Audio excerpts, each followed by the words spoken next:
Alright, so I'm attempting to try to finish this today, so I don't have to spend any time on it.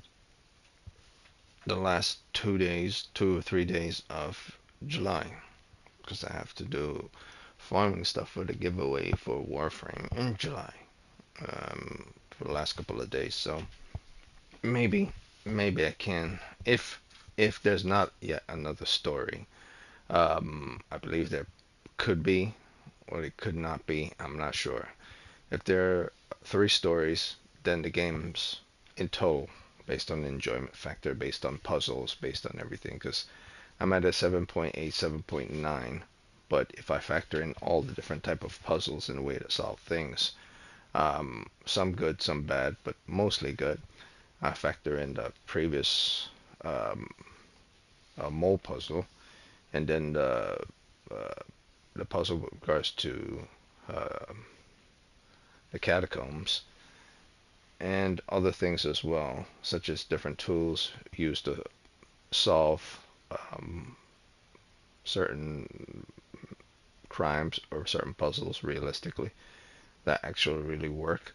I would say the game is about an 8. Like realistically, the game would be about an 8 if you're factoring in not just entertainment but everything that you see in the game that makes sense. And also you're subtracting things that don't make sense logically. But you also understand that the game is playing things with regards to the realism of a world within a game, such as time it would take to do certain things doesn't make sense. But in game logic, it does make sense. So you have to think about those things as well. You can't just think, well, in reality, it wouldn't work.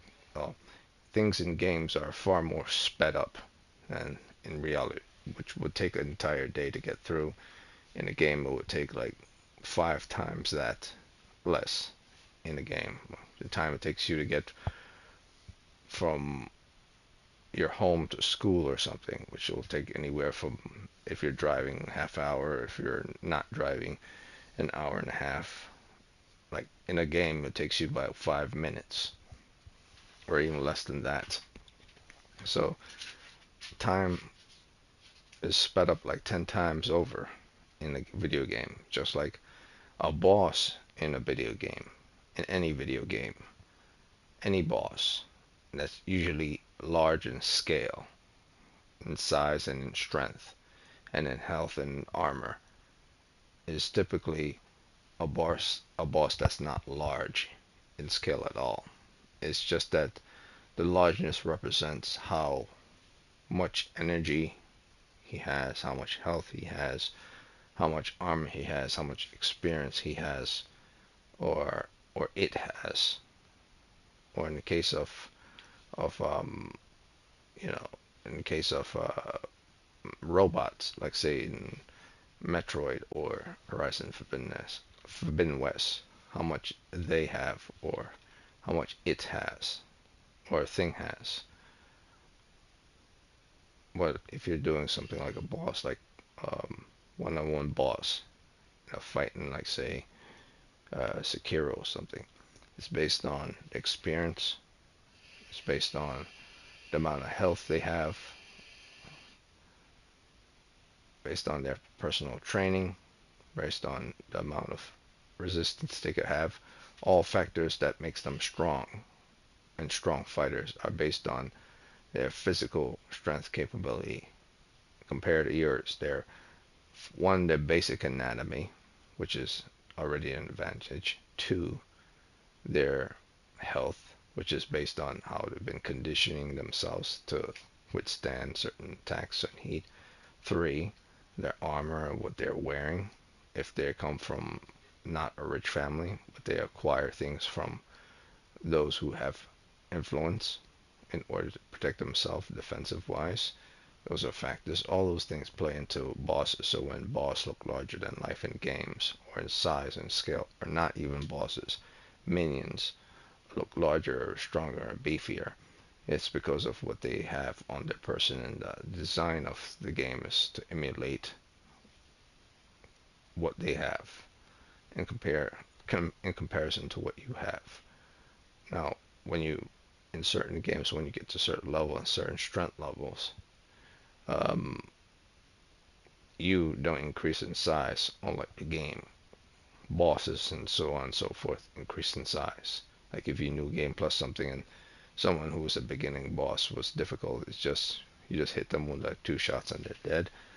You don't increase in size, but your strength is represented by the amount of levels or the amount of duration that you have on you, because the game didn't design those things physically to make you start to grow bigger. So that's exactly what's happening in here as well. When Holmes takes long to do something, or when he's trying to figure something out, or when something doesn't make sense, or when something does make sense, it's going logically with regards to game logic first, and then realistic logic thereafter. Otherwise, many things in here would be wrong instead of right. So hopefully I'm trying to get this done today, if I possibly can, and see what I could do about it.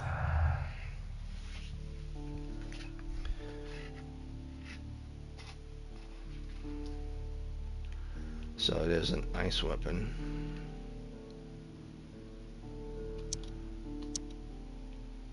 It says here, very liquid blood.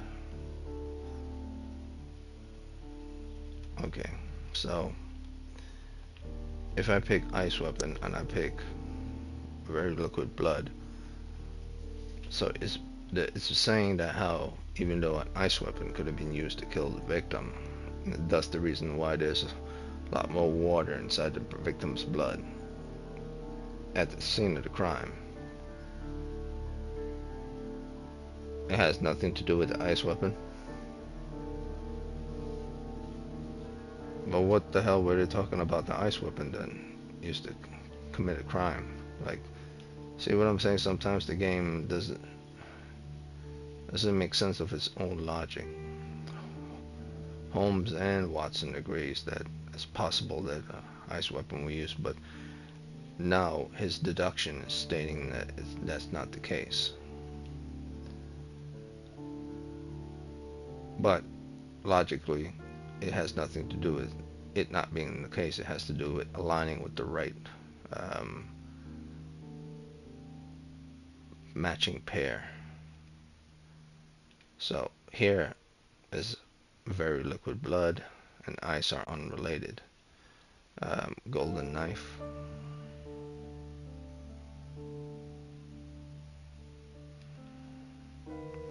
Strange wound. Okay, so if it's not related to blood, then it's related to the ice weapon. But then strange wound is stated to not be related to the ice weapon. So the ice weapon is not related to blood inside of the person's blood, and the ice weapon is not related towards the strange weapon as well. So no ice weapon is a factor in those two things with regards to strange weapon.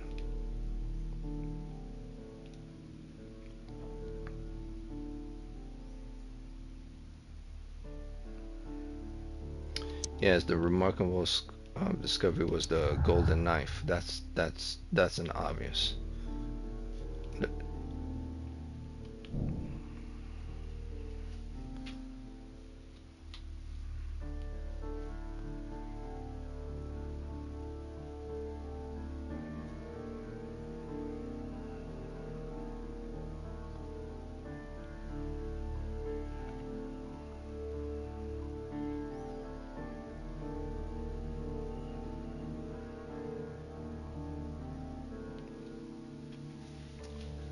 So that's a bold statement. He would use this knife, which is if he believed he was worthy enough to carry, to eliminate anyone who would get in his way, as in the legend states, um, to gain his fame and fortune. So that makes sense, but he wasn't worthy to hold the knife. So another thing in the game that it's kind of weird that Holmes came to this conclusion. Sir Rodney's secret was an important discovery, a metaphorical bomb.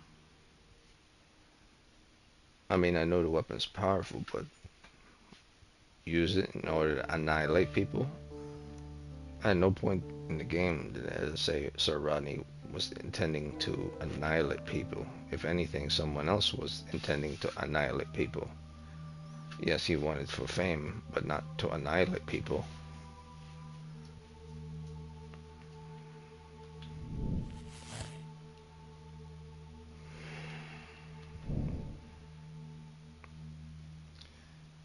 Okay, motive, vengeance.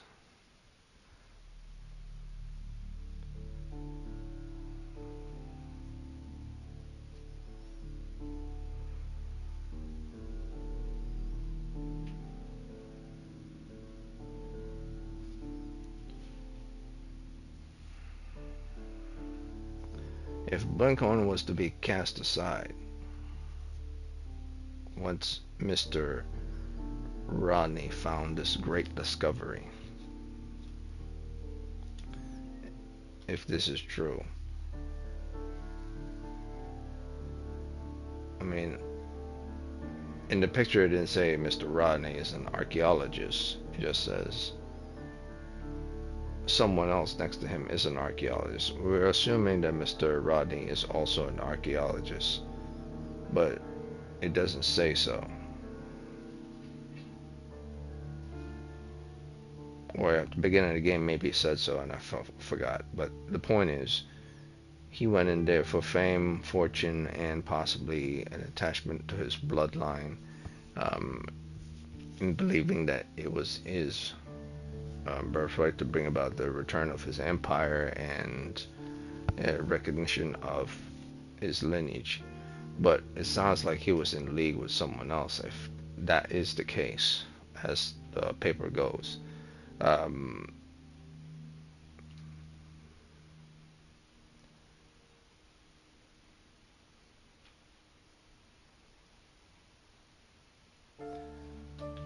so Holmes believed that Blinkhorn's humiliation is about him being cast aside.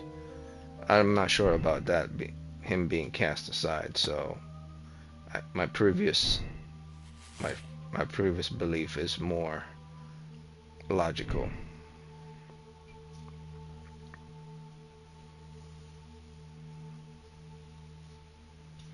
And if my previous belief is logical, then that means Pitkins felt more uncomfortable with regards to the situation.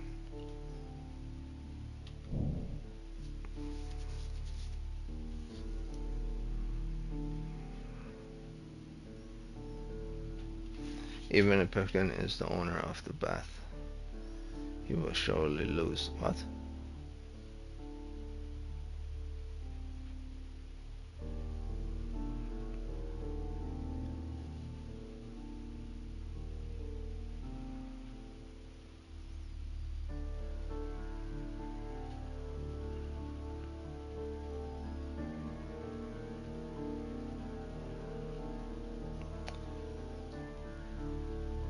Well, he wanted to have the baths present in time for the public so that people could see like this ancient bathhouse of the Roman era. True. But once Rodney discovered that it's possible that there's an ancient artifact here, it would hold things up for which he doesn't want to hold things up for. And if discovered to be true, it would be a permanent excavation dig site to find other things, which would ruin his plans. That seemed more logical than Percival being thrown to the side simply because he believes that Sir Rodney would get rid of him once he found his great dagger, his Mithra's knife specifically. Like, Percival is very happy to know that this thing exists. It's like finding the golden rail. I mean the grail.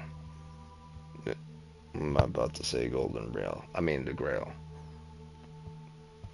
But during his little behavior, and Holmes saw it, It shows that he's more interested in finding this than Mr. Rodney. It's a great thing to find.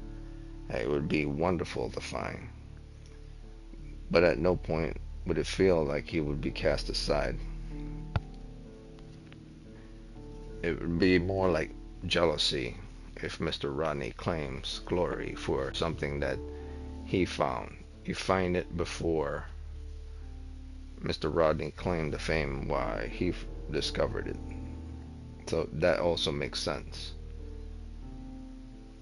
So both make sense in this case, but I think Percival's reasoning. Well, here's the thing: Percival did say curses in person's death, and um, if Mr. Rodney didn't die, and whatever he discovered would be great for him and best for him as well.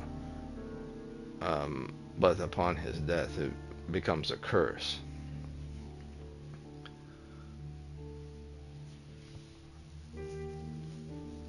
He was not worthy to hold a knife, so he died. So he believed that it was a curse.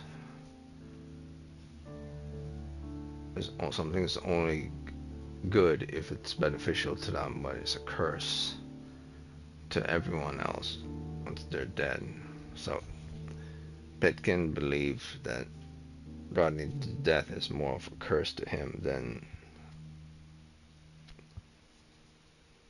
Mr. Rodney being alive. So, which is, it would invalidate this unless he's lying.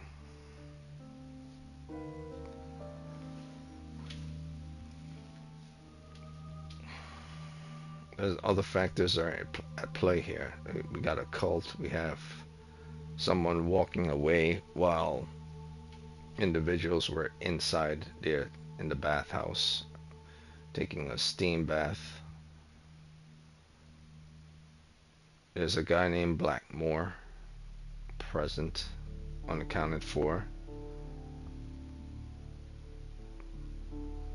I mean, the only thing that makes sense is if the game is going towards Mr. Percival, then it's an obvious. It wants me to make Mr. Percival the criminal. But we're talking about cults now present in the game, which could be a blind, and birthright to return a person's empire and lineage to Phoenicia, so people acknowledge who they are and their fame and stuff. That's also something that could be linked to Mr. Percival and to Mr. Gregory.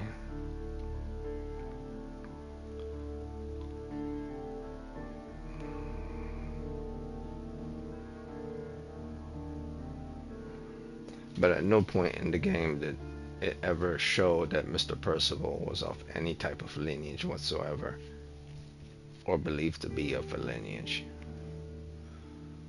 or other than his need to find this great artifact, which is something he really desires.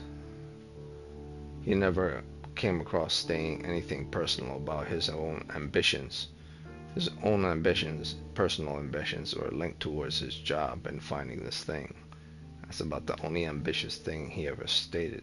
Like every other ambition in the game was that of Mr. Rodney and that of Mr. Gregory. Everyone else were just along for the ride.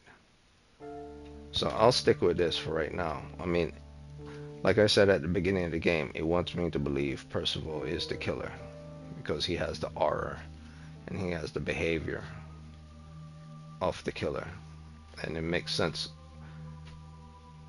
at that point. But it kept moving me to Mr. Garrow because Mr. Garrow is delusional. Mr. Garrow is unstable and has a disability. Mr. Garrow is takes drugs in order to deal with warts or something. Mr. Garrow's hallucinations, so see things and do things. There's no real behavior of violence from Mr. Garrow. There's only behavior of fear and reluctance. But under the influence of the drug that he take. It could make him deranged. And maybe someone knows this.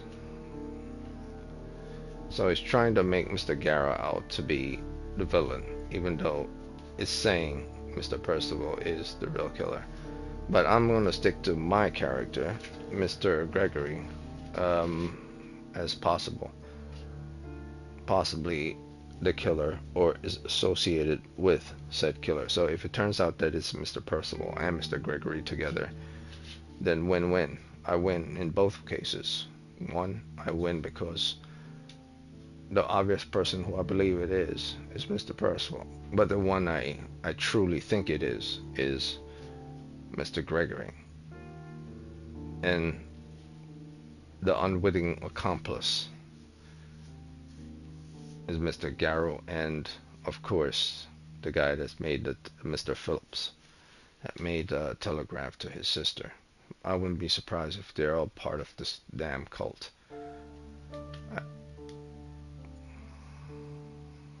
But if they're all part of this cult, they're all in one big fell swoop cohesion with each other.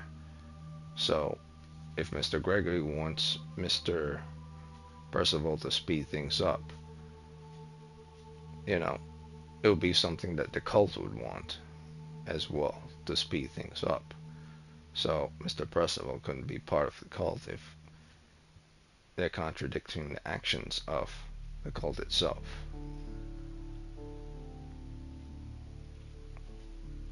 But if Mr. Percival and Mr. Phillips are part of the cult together, then Mr. Gregory is not part of the solution whatsoever, or Mr. Garrow. Because Mr. Garrow doesn't want things to be sped up. He just wants to do away with the knife and everything, and wish that they never got involved. So he's the least ambitious and the least want plans to move forward. Yeah, so it's leading towards Percival and Mr. Phillips, or Gregory and Mr. Phillips. And of course, the fourth person that's not part of the equation. So if there is no fourth person, then Mr. Blackmore is either Mr. Gregory or Mr. Gregory, Mr. Gregory or Mr. Percival, or in this case, Blackmore is Mr. Phelps. It still won't change anything. There's a situation of two going on here if we're talking about clan. But if we're not talking about clan, then it's just a situation of one. It's Percival or it's Gregory. My money's on Percival. I mean, my money's on Gregory, even though I know it's probably Percival. But that's the whole thing. Like, if I was to solve a crime, of any crime, the person I would bring in and make sure I possibly have a conviction for, based on many evidence, would probably be Mr. Gregory. But since this is a game and it doesn't flesh things out that much in that great detail, I have no choice but to accept. Like, once you have enough evidence, you go to court, then lawyers, defenders, and prosecutors. Their sole purpose is to get you to admit things, so that what evidence they have links towards what you're admitting or gets crossed out from what you're admitting. They're just there to break you, or to get you to say something, and then the judge will come to a conclusion. So it seems to be the case of Mr. Percival and Mr. Gregory being fellow contenders for murder.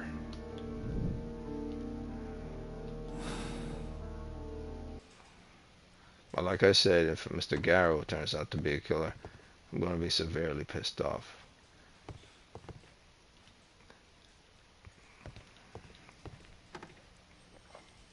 Good day to you, Mr. Holmes.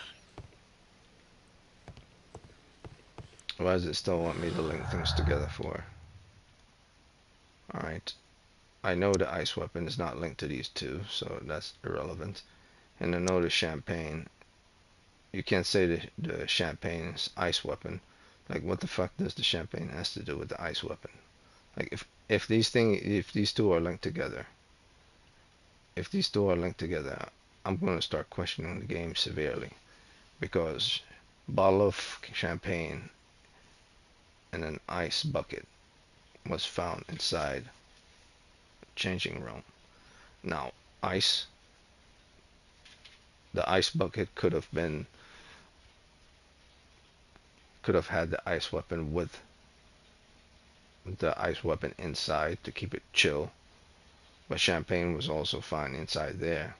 And if the ice weapon was not inside of the mold and then removed thereafter at the same time, but it wouldn't make sense that, because then the mold would have to be on the person or someone else. So just the ice weapon was inside of the ice bucket itself. But if you're gonna have a pointy ice weapon inside of an ice bucket, um, I guess I guess no one would suspect it if it looks like ice. Yes, so that makes sense. No one would suspect it because it looks like ice. So it would be in there with the champagne, and you would be able to tell because the champagne bottle would be hiding it, and it obviously looks like ice. So yeah, that makes sense.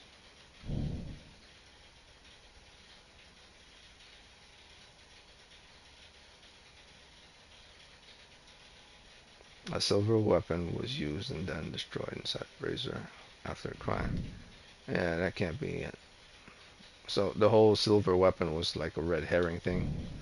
Is that what the game is telling me? Like, why create a silver weapon to have it present in the game just as a distraction? Oh, okay, I guess it was a distraction. Ice weapon was initially created and then preserved inside the champagne bottle. Yep, that's what I suspected too. It's the only thing that made sense. Because I'm thinking to myself, okay, the champagne bottle was cause for celebration on to discover something. And something had to be something big for once after they got out of the cave where they came to the bathhouse to celebrate. And it could be the discovery that they discovered that possibility that the murder weapon was here at the bathhouse, which it wasn't, but they believe it was. So someone knew the mithril weapon wasn't here because someone was at the location where the actual mithril weapon was, for which Mr. Rodney wasn't able to get past the catacombs to see said mithril weapon. So it's like a setup to bring him here just so you could kill him. Okay, and that's that then. So they led him to this bathhouse to make him believe it was here, so that he doesn't go towards the actual original site. So the person did find it at the other site and was scared that he would find it. So they led him here to make sure he believed that he would find it here. And they offed him so he wouldn't be able to go back to that original site. That seems very much like a Percival thing.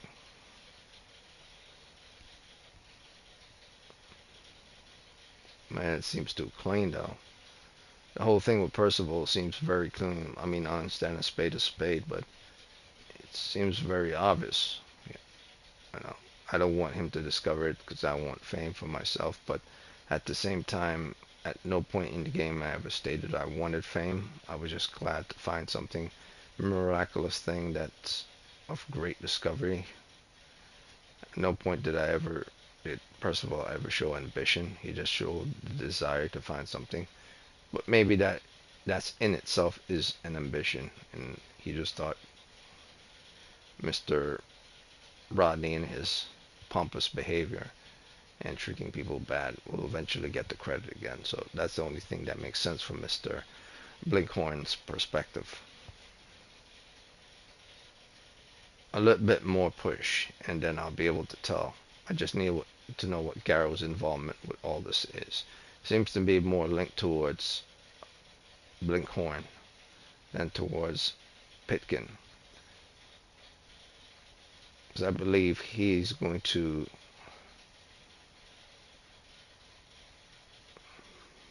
No.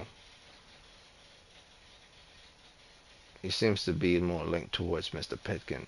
If Mr. Pitkin thinks that Mr. Garrow's, you know, a man who's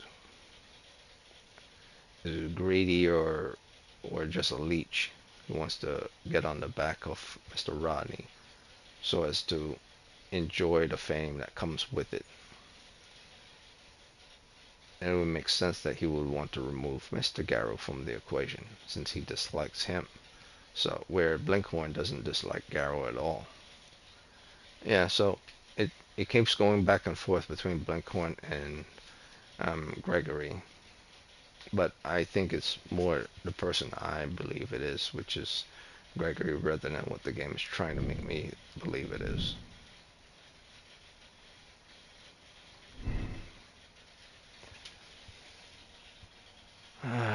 Garrow is tortured by his obsession with the Mithril Curse. But he's not obsessed with the Mithril Curse. He's just scared of the Mithril Curse. He's not obsessed with Mithril Curse at all. He has been driven insane.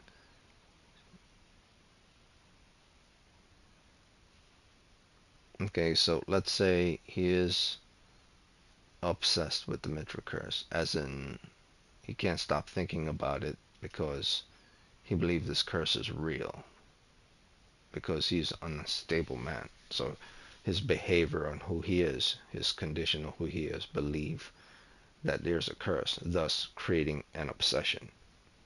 And the more he takes the medication, the worse it gets. So he starts having hallucinations, certain things. That's true. That the illness part, the science part of it, is true.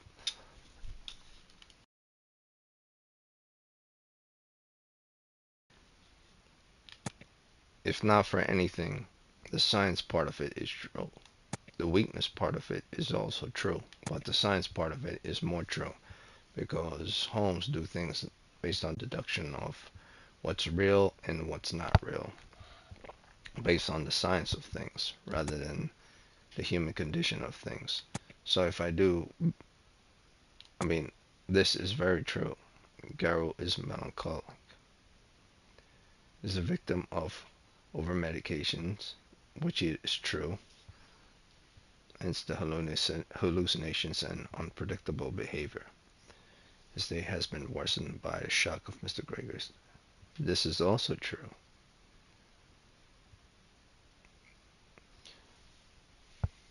I can't say that he's a victim of over medication unless if you keep over medicating yourself, I guess you can consider yourself to be a victim of over medications because you're you you are your own victim. You're hurting yourself. So both are true in a sense. Like this one makes sense.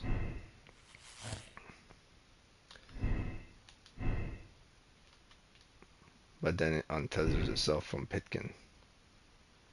And rather than having Pitkin's worry, it would fall into Pitkin's hope because it's an illness. Pitkin's, if Garrow's illness is a factor, then his rather than worries, it would be a hopeful thing for Pitkin.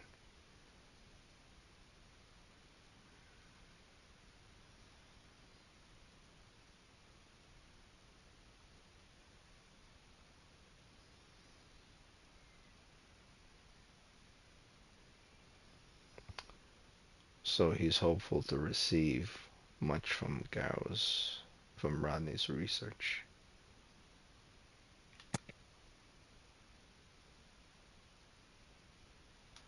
Yeah. So my thoughts with regards to my original selection, which was Bitkin's Hope, rather than him being uncomfortable and postponing things, is more true.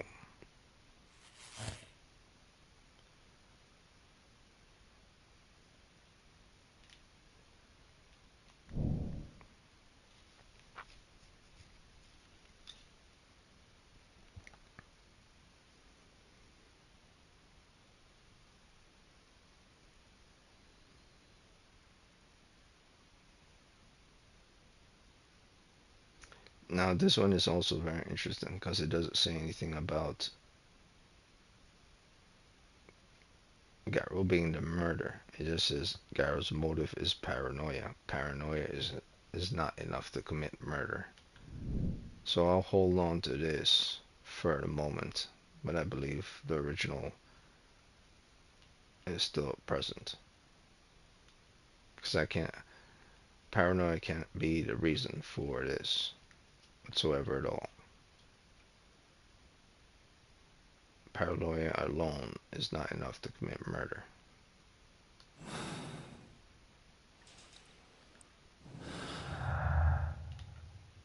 And these two aren't linked together.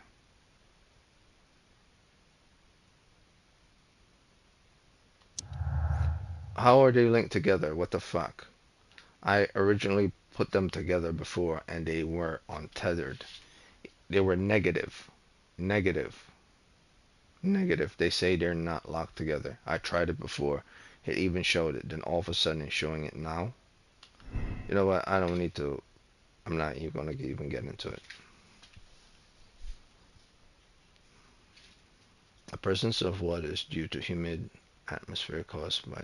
No, it's not. Atmosphere caused by steam. It makes sense. The whole damn place was humid. Water was everywhere. So it makes sense that water was diluted in the blood due to the environment. No shit.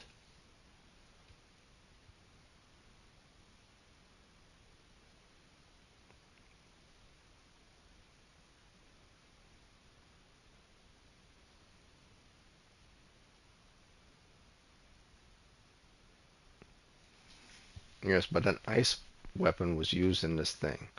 An ice weapon, right?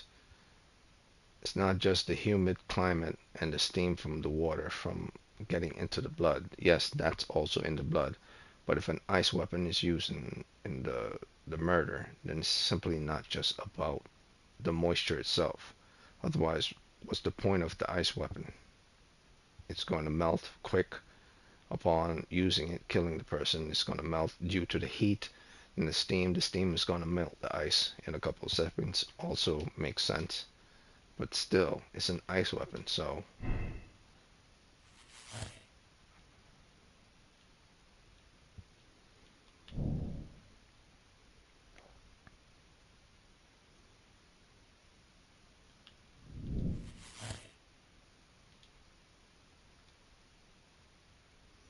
and here's some bullshit right here.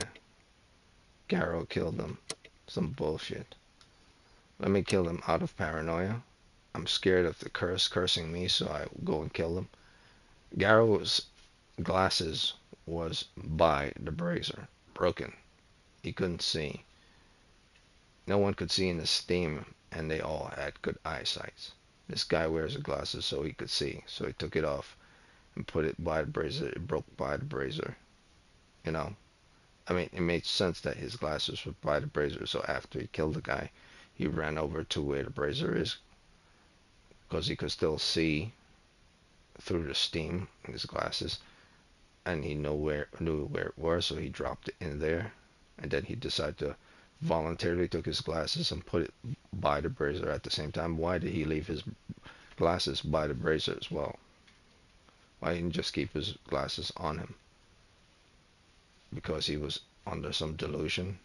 The drugs was kicking in. Everything is leading towards Garrow.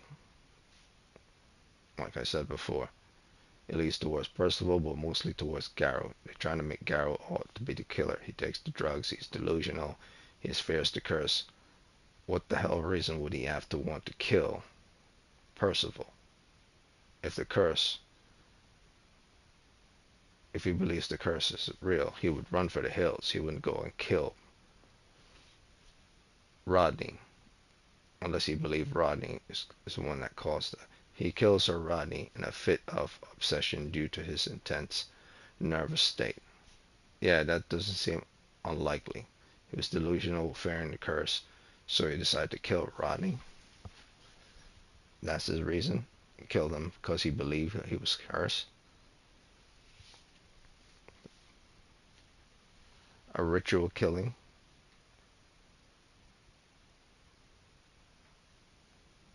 Believe if he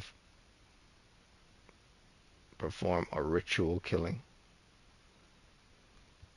For someone who's afraid of the curse,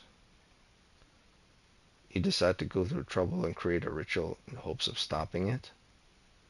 Like, how would he know how to do any of this? To create a ritual knife. From what I gather from Garrow, he's not an archaeologist. Two, he is damn not a scientist. Now, how would he know how to make this in advance before, unless someone told him how to do it? Some bullshit. I don't think so.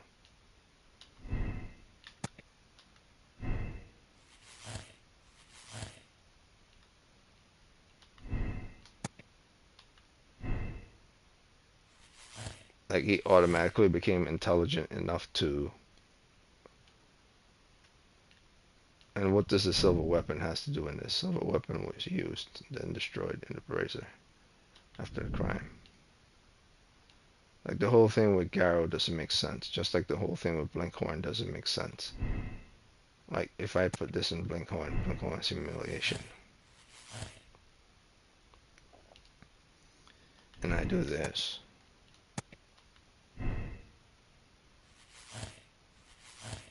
it would then make Blinkhorn the murderer. I would take Garrow and Pitkin off of the hit list. He killed Ronnie to avenge an abuse of power. Like, he would just kill his guy because of abuse of power. The death would be his financial benefit. It would allow him to emerge as a luminary in his field. Yes, beneficially, he would be known to be famous for finding the actual Mithra dagger, or knife in this case.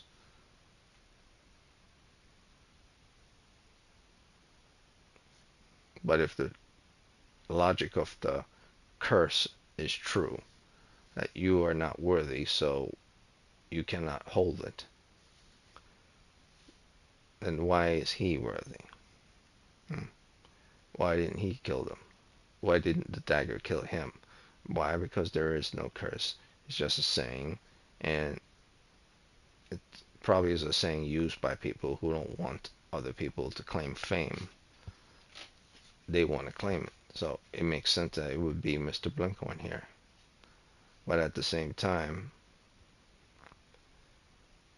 even though he felt humiliated to have Mr. Rodney show up to try to save the day, grateful a famous guy like him, and he'd be worried that someone took away the fame from him and claim it for themselves. Makes sense that he would want to kill them, but straight up murder just for something like that? It would have to be something a little bit more extreme other than just a simple thing like that. Unless Mr. Rodney has been doing it for quite some time to Mr. Blinkhorn, which the game did not say.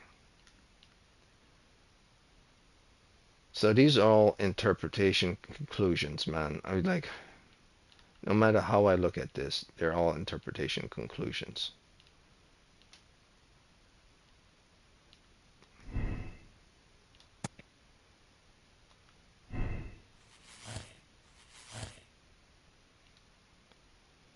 They're all interpretation conclusions.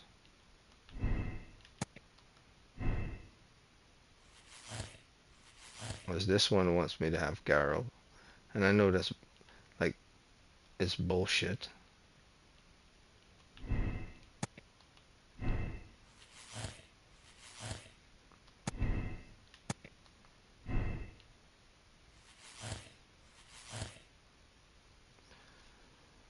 I mean, if this is an interpretation conclusion, then the killer is either Mr. Blinkhorn or Mr. Pitkin. The game doesn't have its own conclusions. I mean,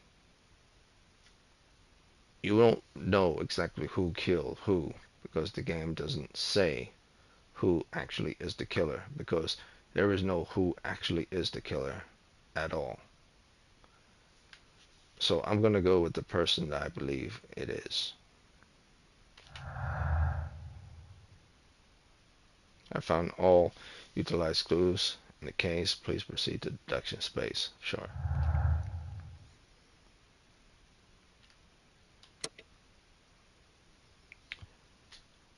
Why would I? Okay, but I was a legitimate owner off the bat. Mr. Rodney was about to take over the rights. Where did he say Mr. Rodney was about to take over the rights? At no point did it say Mr. Rodney was about to take over the rights. That's dumb. The thing was humiliated by Mr. Rodney, which he was, and so devised a plan to first eliminate him and then open the path for business. He believed the mystery of the murder would attract public. This is also true. Let me go back to Blinkhorn's one and see what it says.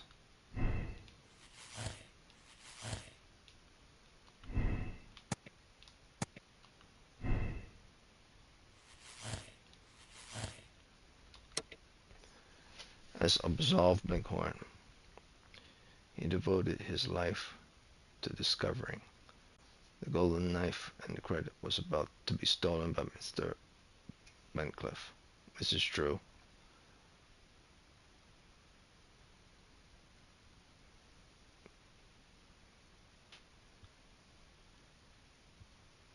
This is also true. And to condemn you.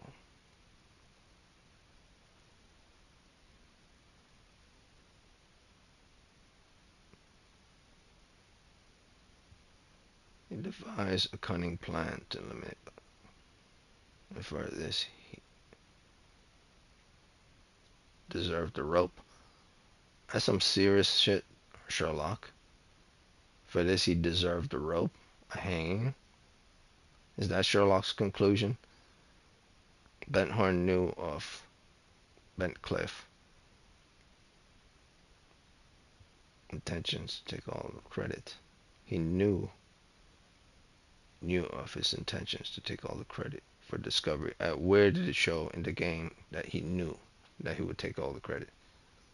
Knew as in knew his behavior and that he would probably take all the credit. Devise a cunning.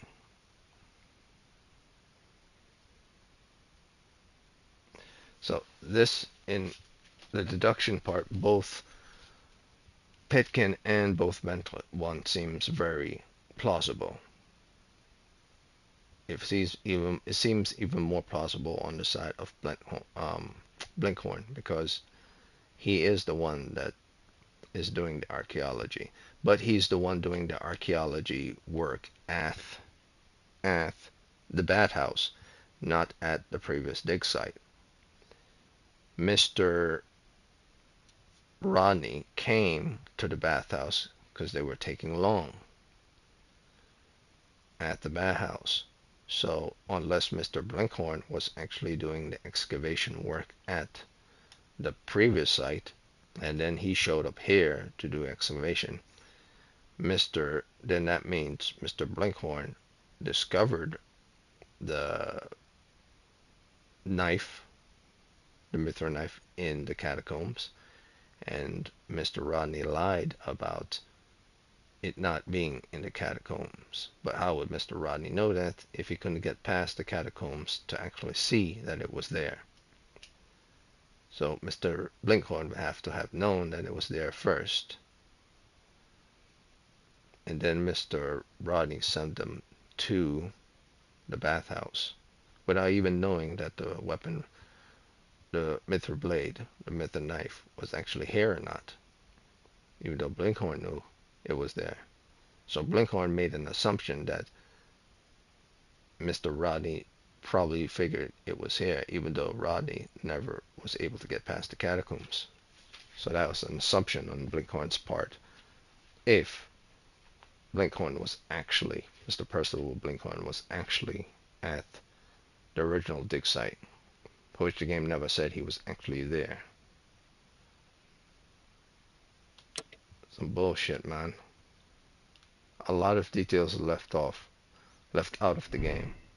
And it wants you to actually accept Blinkhorn, like I said, as the killer, because he has the aura and the behavior and intention to do so.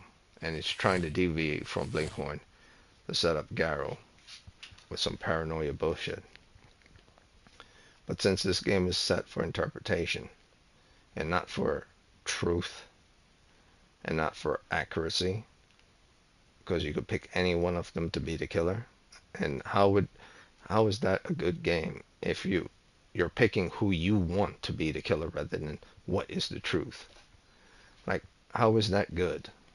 The game should have, this is the actual killer. I don't know. That kind of annoys me. That's why I say this game is at an 8 most. Like, if this is the last chapter, I'd say this game is at an 8 most. Like, the game should have its actual killer for itself, and everything else in between should be interpretation. Not everything should be interpretation, and you pick what you think is the end result rather than the end result because you want it to be. Like, I'm picking Pitkin because I want it to be Pitkin, even though I know it might be Blinkhorn. But then I wouldn't know it would be Blinkhorn at all, whatsoever. Because the game does not state that it's Blinkhorn. Because the next thing you know, it turns out it was actually fucking Garrow or Pitkin. No, the true killer was Pitkin. And you just thought that it was Blinkhorn. Like, how would I know this? There was nothing to show that anything whatsoever is directly real. The only two things that are out of place is the silver weapon. Why is there a silver weapon in here? Red herring. Why is it there? Why is it not tethered to anyone? No matter what decision you make. Whether I make this,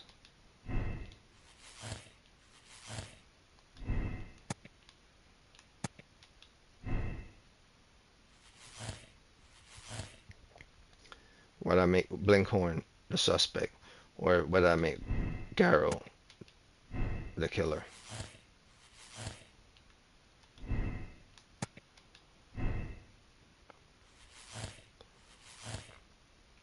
The silver weapon is still not present. So it doesn't make any freaking sense. It really doesn't.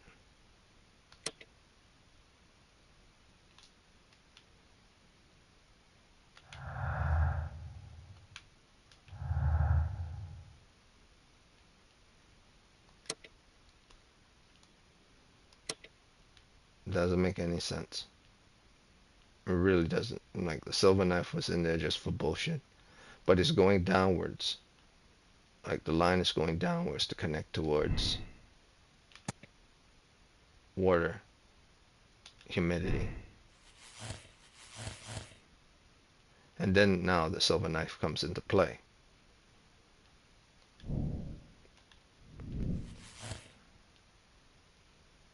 And then it becomes a Garrow killed them again. So in two situations, one using an ice weapon and one using a silver weapon, it's Garrow again. So no matter what the motivations are, it's Garrow. Garrow used silver knife. Garrow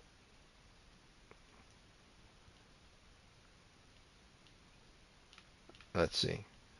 What if I switch?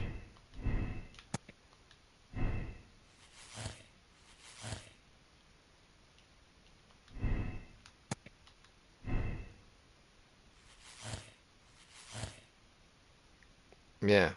So it doesn't really matter what you use. You could decide to, okay, they either use a silver knife or they use an ice weapon, depending on the logic of the crime. it's left up to interpretation which one of these guys did it. You could also say it's the same that goes for Mr. Pitkin.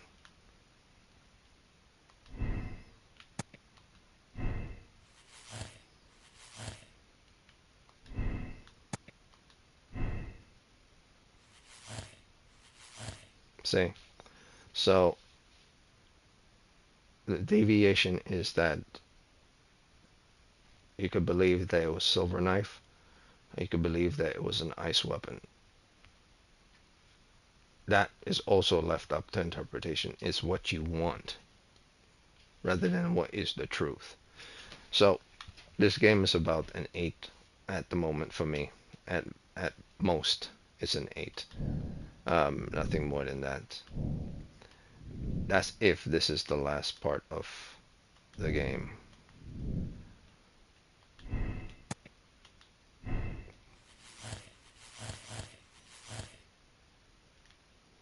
So since it wants me to choose, you know, since it wants me to choose who I think is the killer, then I'm going to choose who I think is the killer. Because the game doesn't actually have a concluding killer. Anyone can be the killer. It, by itself, the people who create the game, didn't create who they thought was the killer at all.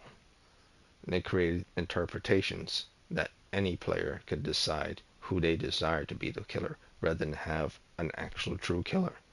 So that's the bad part about this game. It doesn't have an actual concluding killer. Like, what the fuck? So I'm gonna condemn this guy. That's the only thing I could do. That kind of annoys me. So, but the most I could give this game is an 8, if this is the final chapter. But in all truth, because of these factors that are now present, from Black Peter to Relon Rails to this one now, my true feelings with regards to this is that this is a 7.7 game. So I just took a point from that this as well for that interpretation bullshit. It's not good. So for me, it's a 7.7 game, but in total, it's an 8 game. Why did you bring me here? I saw that you released the others. Sir Gregory, I would ask that you listen carefully to what I'm intending to reveal to Inspector Lestrade. You murdered Sir Rodney Bentcliffe in cold blood, and you did it for money. What? No, that's not true. I am afraid that it is. The ingenious ghost weapon that you used only served to prove the premeditation. You're insane.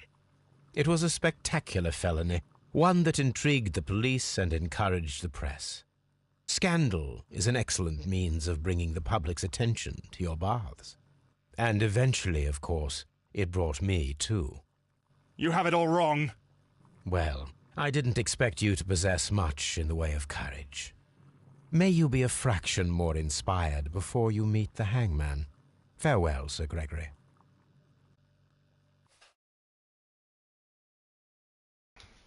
Now here's the thing.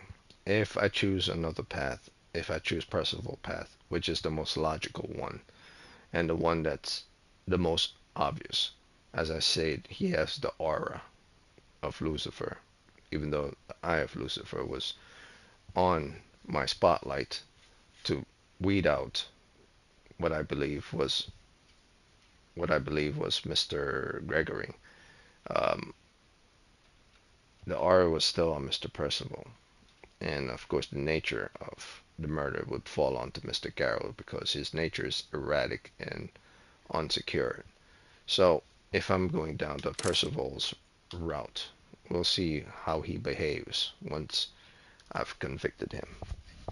The behavior will be pretty much be the same. It's like the gardener in the first one. Like if I was to say the gardener killed Black Peter by himself, it would simply be out of luck and luck of the draw. That's all. Is he strong enough and young enough? Sure, but not strong enough to overpower someone like Black Peter. So it would have to be based on luck.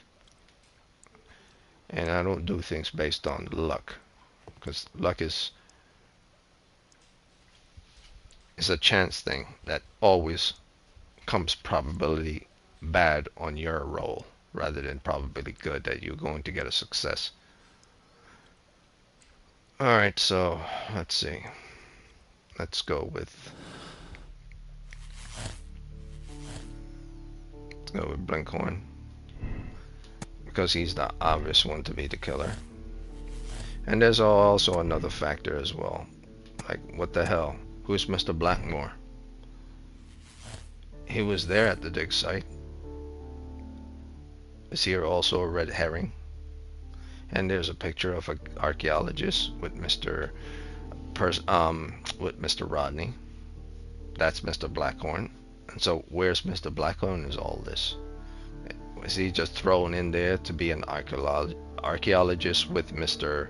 Rodney for the simple purpose of being in the game, like a random? And then all of a sudden he left to go about his business and he has nothing to do with the game whatsoever? Yeah. Like I said, as long as it's not a ton of shit thrown into the game like Black Peter was, then it's fine. Thankfully, he didn't deviate that much, so now I'm gonna convict this guy. And I'm not sure if I should give him the rope, but he is guilty.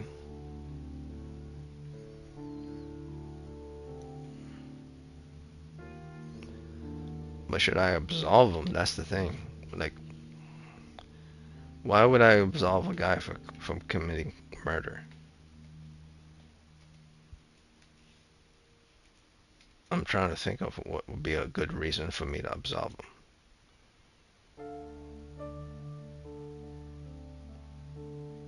I mean, he's free from blame for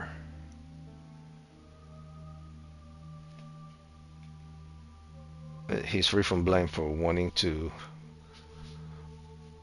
have his ambitions and his motivations and his purpose stamped out by someone. So it would make sense that he would want to kill this person for wanting to attain more power and to have him keep being a laborer with nothing to see for it. So he's free from blame for his ambitions, but he's not free from blame for committing murder. So I can't really absolve a guy for committing murder, but I could absolve him for discovering. But he will go to jail. But the hangman's noose, so I guess absolve is the nicer way of saying I'm not going to kill you, but I'm going to make sure you stay in jail. So he's going to be going to jail rather than me committing murder, and well, not murder, rather than me saying to the police, no, this guy's a straight up murderer. He murdered someone and he deserves to die. This game doesn't have a conclusion. Everything is left for an interpretation of what you want. So I can't really condemn this guy straight out, because I don't even know if it's really him or not. It's just what the game wants me to believe it's him, like I said from the very beginning. So I'm going to absolve him. I'm going to make sure he spends a lot of time in jail. I'm going to straight up... What happened? Hang him. This. Is that the golden knife? How? I also like to dig, you see, Mr. Blinkhorn. One never knows what one might find.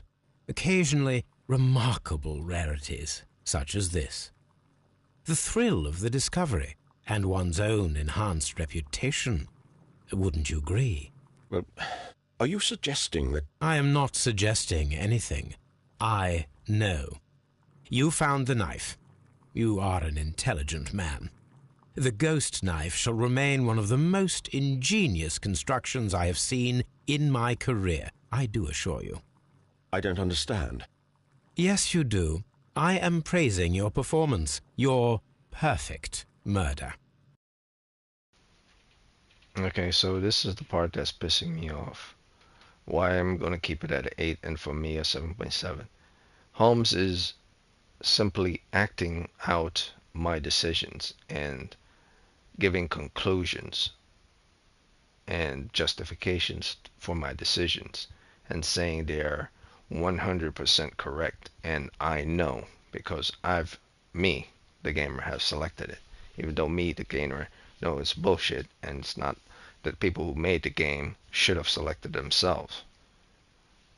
The whole idea of the game should have been, are you picking the right decisions or are you picking the wrong ones? If you pick the wrong ones, there should have been other aspects to the game to lead you towards the right ones.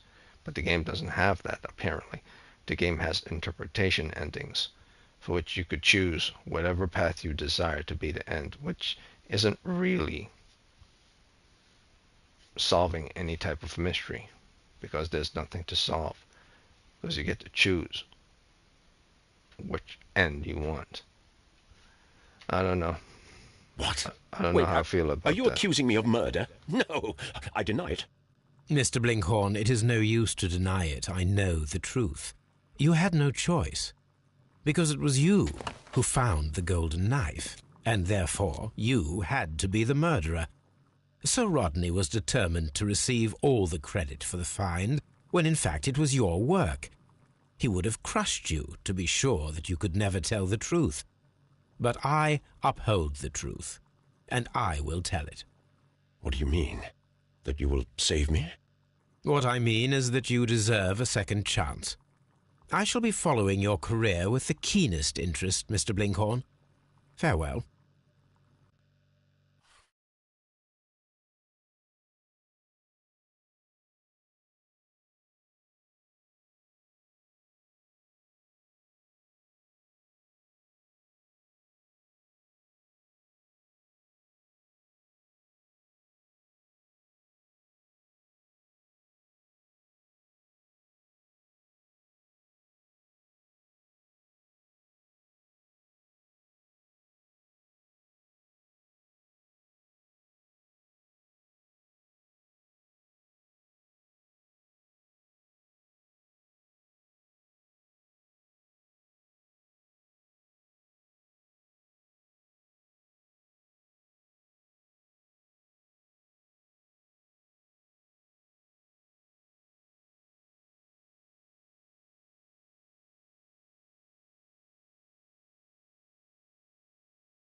Mr. Garrow, the game is up. I see straight through you. You see straight... What? You have a decided talent in mind manipulation. We all believed your comedy. The medication almost tricked me, I'll admit, but all of it was fake. The hallucinations, the hysteria. Mr. Garrow, you are a dangerous psychopath and a clever murderer. The method by which you disposed of the crime weapon... Oh my God! I killed him! It is no use to deny it. I despise cowardice in any form. What will you do with me? You will be sent to a medical institute, where you will receive the best treatment to facilitate your full rehabilitation. What the good Dr. Watson is trying to say is, life seclusion in a lunatic asylum awaits you. I would rather be dead. That is your choice. Okay, so in this situation, Garrow admits that he probably accidentally killed Sir Rodney. So he's the only person that admits that he probably killed Sir Rodney because he's a psychopath and he used his medication to enhance his psychopathic nature, or it was a pretend because he's a psychopath, because he's an unstable person. Now, though this seems very intriguing to some, I knew that would happen. That he's unwell, unstable, and pretending. And I knew that's where the game was trying to pull me towards. That's why I didn't accept it, because it was bullshit. And it's a usual suspect garbage, because people who think of this crap think that it's interesting. It's only interesting if it happened once or twice. It's not interesting if it happens 3 or 4 times. And it has happened more than once in film, more than twice in film. And maybe it's never happened in a video game for the reason why they chose to do so. But if you play the video game and you watch movies and you watch television and stuff, you would see this coming from a mile away. So it's not very interesting. And if they had half a brain in their head, they would know that everyone else would also know that this is coming from half a mile away, or even a mile away. I don't know. He's the only person that admitted that he might have killed Sir Rodney. And if he's the only person that might have admitted that he might have killed Sir Rodney, means that's the closest I would get towards the game, the people who made the game admitting that this guy actually did it. So this guy actually did it. The one that I didn't want. The one I said, no, it would be the bullshit, is the most logical one. The one that I assumed would be the killer was Mr. Percival. And the one that I wanted to be the killer was Mr. Pitkin.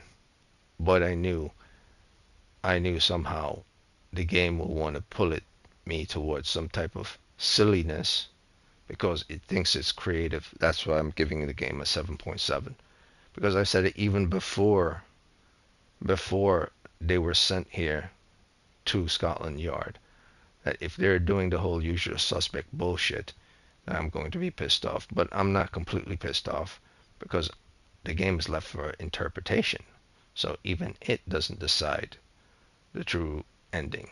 So I'm not going to pick the most one that he wants me to pick, which was to be Mr. Garrow. No, I'm going to say screw their bullshit that they wanted me to pick. They wanted me to pick Sir Percival, and they wanted me to pick Mr. Garrow as well. Well, he's not a sir. Unbelievable, man. This is the most accepted decision one. That's the terrible part. The only one person that admit that they might have killed him, not by accident, but intentionally, because they're a psychopath. I knew that was coming from a mile away, probably 2 miles away, probably goddamn 3 miles away. And I was playing the whole game the whole time, hoping it wouldn't happen, and what the fuck happened? It happened. Oh, you could kiss my ass. 7.7. I'm not accepting. And I would tell the people if this video ever reached them, or if for one day, 10 years, 5 years, 6 years, however long I have this video up, if they ever sees this, I want them to know that they need to get a better fucking brain. I'm stuttering here. I'm so pissed off.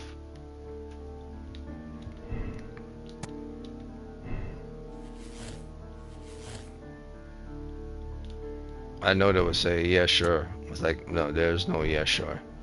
I saw your fucking bullshit coming from a mile away, 2 miles away, 3 miles away. Probably at the start of the freaking bloodbath, when I saw all three of them in there. And I looked at the brazier, and I looked at what was going on around, and then I looked at Mr. Telegram guy walking away, and then because he looked tired in his face, about the only thing I was off about was his involvement in the whole thing. He was not an accomplice or not involved in any way, shape, or form. So other than many things I was wrong about, the main thing I was wrong about was him. There were only 3 people in this scenario that possibly could have been the killer. And the fourth, which was supposed to be Mr. Blackmore, whoever the hell he was, or Mr. Phillips, were simply blinds, just like previous mission, just like the shady businessman, just like the freaking kid in Black Peter, and his father drowning it or possibly being killed at sea. All sorts of blinds. And that's the whole point of Phillips. That was the whole point of, I guess you could say, I don't know, the whole point of the silver weapon or the ice weapon, because you could pick anyone you want. It didn't have to be either or. So even though I know it's Garrow, because I knew it was Garrow from the beginning, I knew it was always going to be freaking Garrow. I had a feeling that the game would be smart enough to make it Mr. Blinkhorn, and that way I would say, oh, okay, that's where the game was leading me towards. He has the aura of the killer, behavior of the killer, every motivation. So it would make sense that it would be him. And I said, but they better not with Garrow, otherwise it would be pissed off.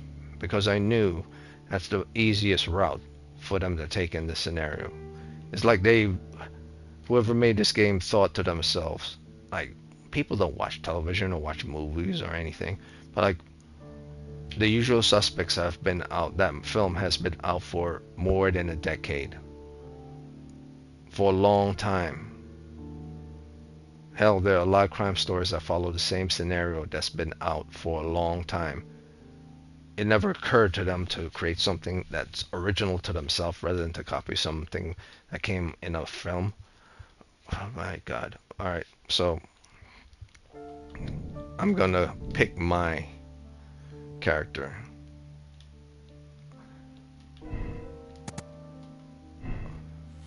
Since it's left for interpretation, the game shouldn't give a shit that I'm picking who I want. I mean, not Blinkhorn. What am I doing?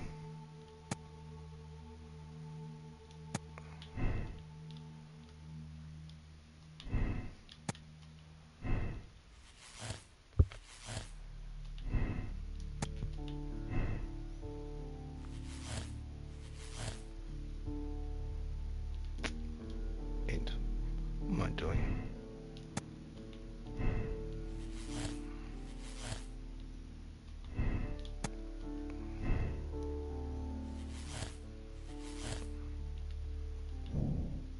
Okay, so I'm going to be ended with this one. Why did you bring me here? I saw that you released the others. Sir Gregory, I would ask that you listen carefully to what I'm intending to reveal to Inspector Lestrade. You murdered Sir Rodney. What? Already It picked was a this. spectacular felony, one that intrigued the police and encouraged the press. Scandal is an excellent means. You have... So I'm gonna accept this. But I forgot, what would his behavior be if I absolved him?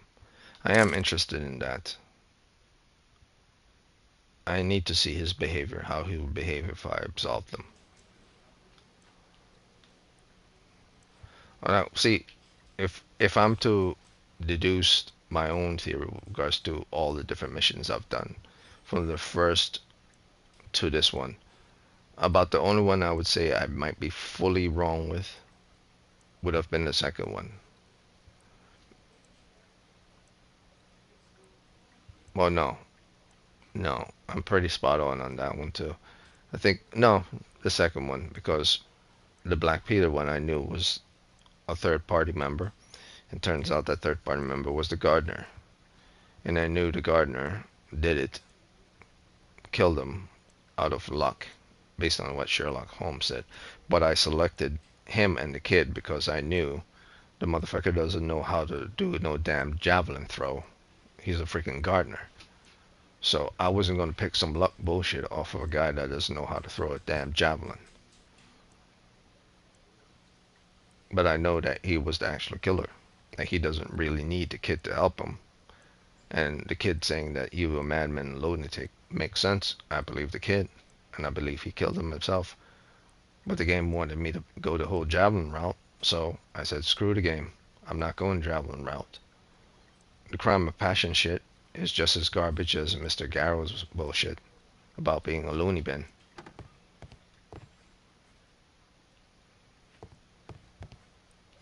Certain things are so easy to read and easy to understand, and I wonder why people think it's so interesting. It makes me think that people just want an easier route out for things to make themselves feel better. I mean, it's a mystery game, for Christ's sakes. You're supposed to at least try. Why did you bring me here? I saw you release the others. Strictly between you and me, Sir Gregory, I admit that you played a masterstroke with your ghost weapon. I know that you killed Sir Rodney Bentcliffe. What? Nonsense! How dare you? That is not to say I support the crime. However, you are safe with me. You? I don't understand. The police shall hear my version of the facts, the one that shall reveal Sir Rodney's true nature. He was a genuine adversary, was he not, Sir Gregory? He was corrupt. Well, he certainly was. But I never did such a... Would you rather I change my mind? I trust that you will preserve the tranquility of these baths in the future, Sir Gregory. I don't know what to say, Mr. Holmes. Lestrade, if I might have a word with you, please.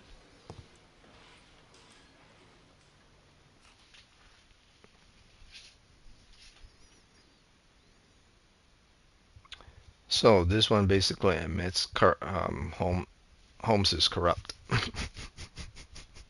Absolving Mr. Pitkin of any blame here, letting him go free, proves that Holmes knew that he committed the crime, and so let him go free, so he could continue his bath business. So he's corrupt. Holmes is presented as corrupt, absolving. So this is the weird part. At what point would, in any of Sherlock Holmes' story, would he ever absolve someone of doing something and let them go free, unless it truly wasn't their fault for the reasons why they did what they did?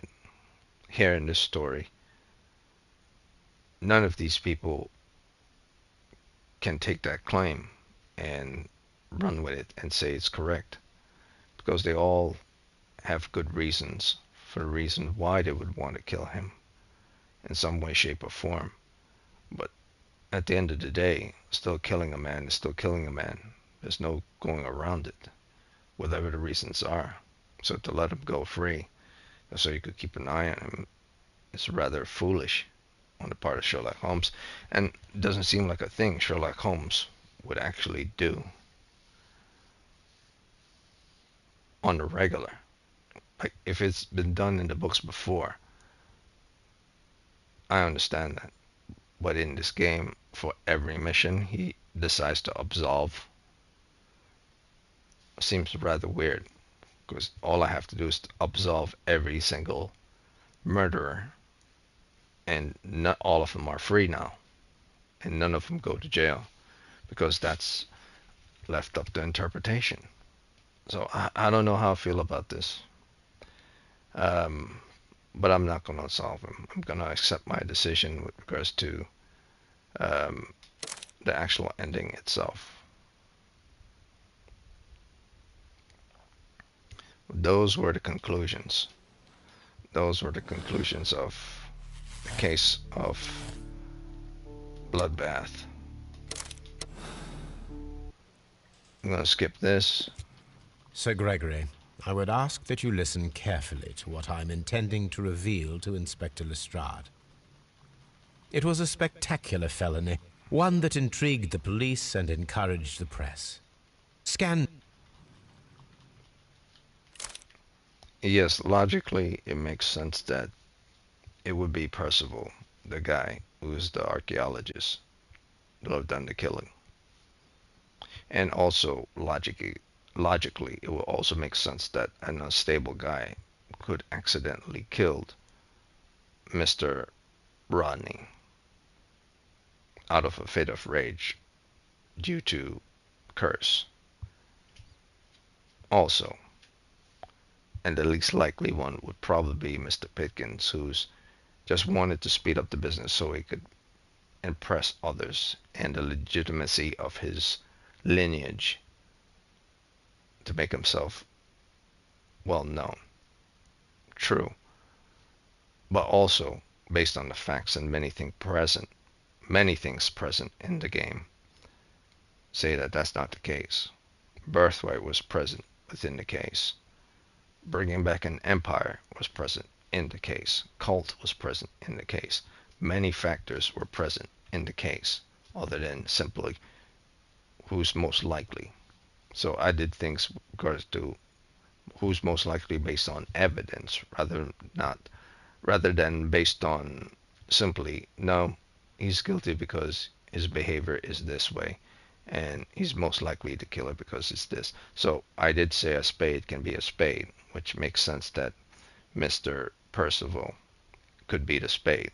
And I did say if the game decides to go down a route and makes Mr. Garrow the killer, it would make very much sense that that's the case due to his condition and everything leading to him. But it would piss me off because it shows signs of no originality. And that turns out to be the case. That turns out to be the truth. That was the truth. The people who made this game have no sense of originality. That's all there is to it. I'm not going to even argue that fact. They turned and made the guy who was the actual killer the most obvious person from the beginning before I even solved the crime. And I knew it. Not a word. Into your clothes and come. Oh, wait a minute. There is a fourth story. The game isn't over. I'll wait for you in the sitting room. What the fuck? I've just received a note from Inspector Lestrade. A letter from the suburbs. He is in need of my presence. Whenever he has asked for my assistance, it has always turned out to be entirely justified. I fancy that every one of his cases has found its way into your collection. Yes, they all seem worthy of... However, I regret your fatal habit of looking at everything from the point of view of a story instead of a scientific exercise. Oh, Holmes, you... I beg your pardon, I digress. It would be much better to examine this letter than to try to convince you. Okay, so this is where I have to call bullshit on Holmes. He tells Watson that you have to look at things from the point of science rather than the point of story. In the game, all three stories before this is the fourth story, at many points during investigation and many points during trying to solve a crime using either science or deduction and reasoning, did he overlook many things. he went towards what seems the most logical and the most easiest of things rather than considering every factor, like Mr. Blackhorn, like the people in the picture, like the person who was in the picture with Mr. Blackhorn. Who the hell is that guy? Not considered, not relevant as far as Holmes concerned. And with Black Peter, many of the different things that are within the newspaper obviously aren't connected, but things that are connected that make sense, such as having a damn harpoon and javelin throwing it, seems to be something that Holmes believes is scientifically reasonable for someone to do, and the chance of luck is scientific, even though that's not true. That's not scientific at all. That's actually probability rather than science. And you could say probability is a part of science, but no scientist will ever do things based on freaking probability. They do things based on, is this fact? Is this mostly what's going to happen? Or is this less what's going to happen? His whole chemistry set thing is an example of you have to mix the right things. So many things in this game are logical and many things aren't. The game set Mr. Garrow as the killer from the beginning, and I knew he was the killer based on it leaning towards him. But I refused to accept him as the killer because it's so obvious and shows no sign of imagination. But the game is saying this is a game of science rather than a game of imagination. We're doing things based on logic and reasoning, not based on creativity. Wrong again. This is a video game that's telling a story. This is a story video game. This is not science fucking class. I'm not solving science puzzles. I'm playing a video game of a story of Sherlock Holmes who's solving problems using science. So story is involved here. It's not just about probability. There are stories being told here. So if the story is not good, it will make a shit worth of anything that science is involved if the science is all over the goddamn place and the story isn't being told correctly or told good. That's his whole spiel with Watson just now.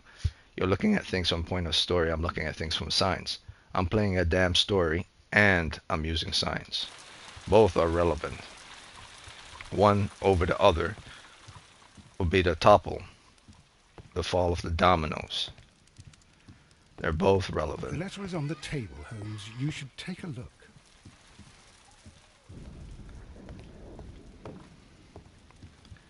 Because if I was to do everything simply based on what Holmes says, then all The letter is on the table. All of the crimes that I've solved, from first Black Peter to Riddle on the Rails to Bad Bloodbath, would have all been done way ahead of time, and I would have pointed towards the killer. Shut up.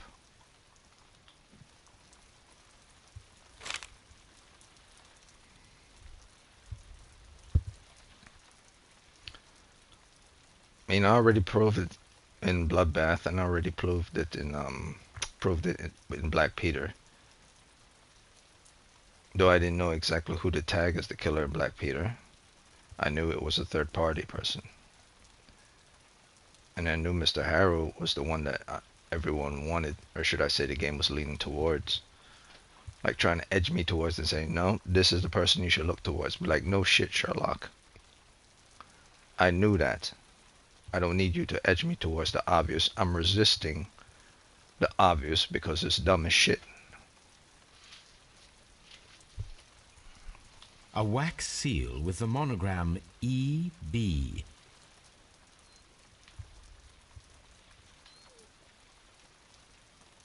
I can tell from Lestrade's handwriting that he was in a hurry when he wrote this letter.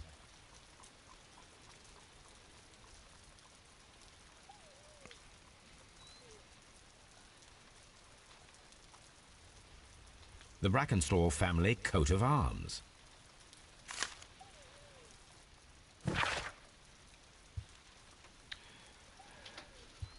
Okay, Inspector Lestrade's letter.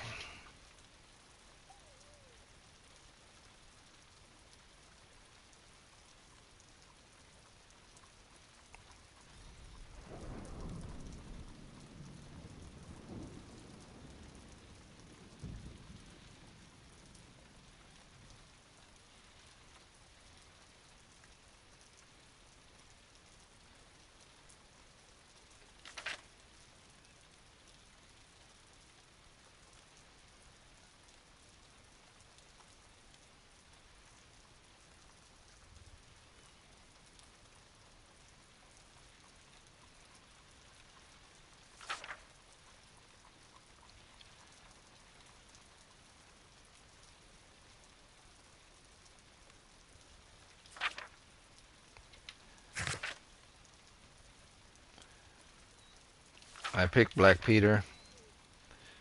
I picked 2 killers because I wanted to pick 2 killers. I know it was the gardener himself, but that's what I want. And why I want it is because the game is dumb as shit. I knew it was just the gardener himself, and he didn't need the help of the kid.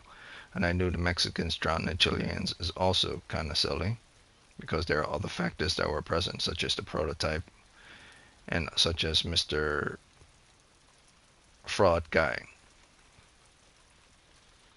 But I picked the drowned Chileans because I needed to speed that up, and I knew that it's not really Mr. Pitkin, it's Mr. Garros, but I picked Mr. Pitkin because scientifically, logically, everything pointed more towards him, and Holmes is all about that.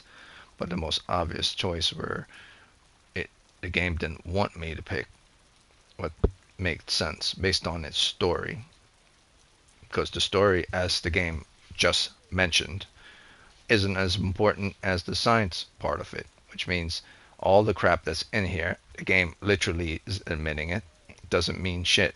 That's basically what the game is saying. And you must pick the science part and to hell with the story. Like, I don't play games to say to hell with the story. I play games for the story. Otherwise, why make the fucking game? That's why I'm not giving the game anything higher than 7.7. Well, the fate of this game will be decided on this 4th story.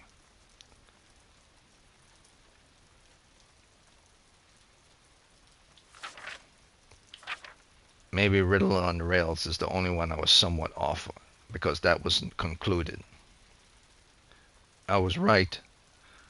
That was a Mexican's Moa. I was also wrong because it was never concluded. But these 2, I already knew that there was someone watching, and someone involved with the wife, and someone who was there other than who you suspected. What I don't get is the whole javelin throw thing and luck of the draw. Maybe that was simply based on decision I made. It doesn't matter. We'll see how this one goes. What is it, Holmes? Promising, as always, it appears to be a case of murder. So you believe that Sir Eustace is dead? I should say so. Lestrade wouldn't have sent for me for less. His writing shows considerable agitation, and he is not an emotional man. These people belong to high society. The quality of the writing paper, the EB monogram, their coat of arms. The crime was committed before midnight. Holmes, how can you possibly tell? Well, it is all thanks to Lestrade. He wrote his letter at 3:30 in the morning.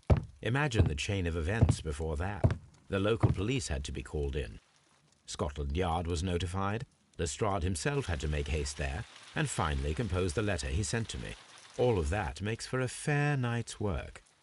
It makes sense. Lestrade also speaks of the woman he released. That seems to indicate that she had been held somewhere during the crime. Much time has been wasted. Let us find a cab and go to Abbey Grange immediately.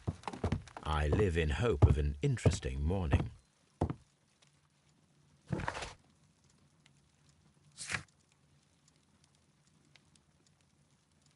Okay, case of the murder, Abbey Grange Estate. Let's see. I'm gonna continue this one. Hopefully, I don't want this to go beyond July. I want this to be end in June and 2 days before the last 2 days of June. So let it be. Trying to speed things up here, but I had no idea there would be like 4 stories.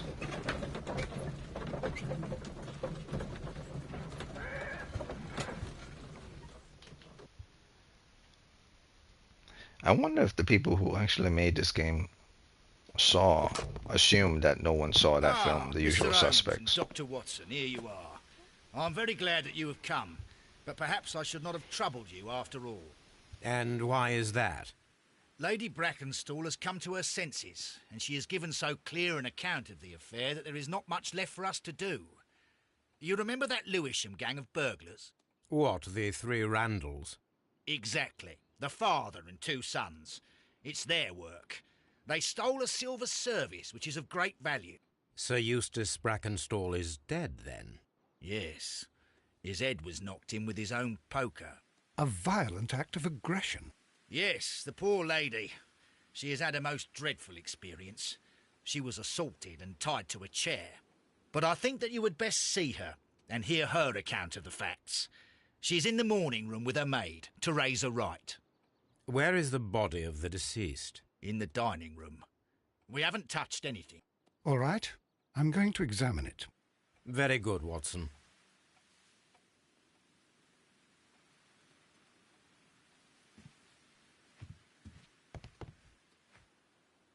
So let's see here.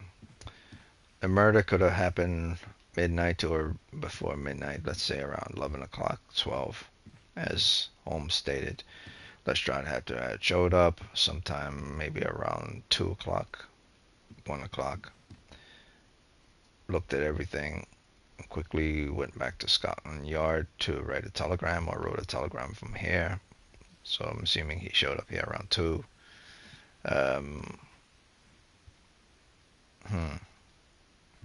She's tied up. She was tied up by someone who killed the man, and with a poker.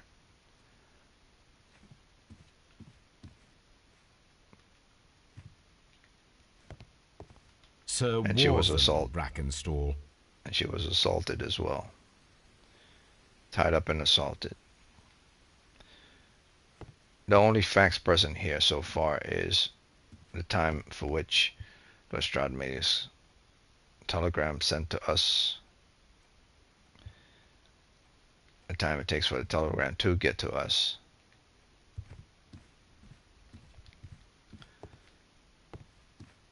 the fact that a murder happened, 3 things. Lord Ramsay Brackenstall.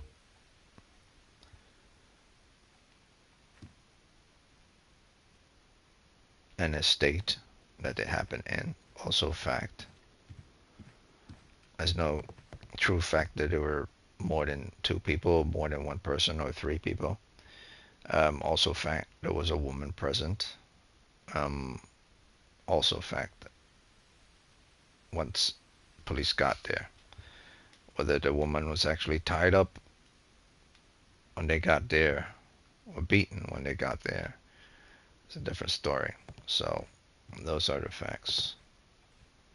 What a person sees present.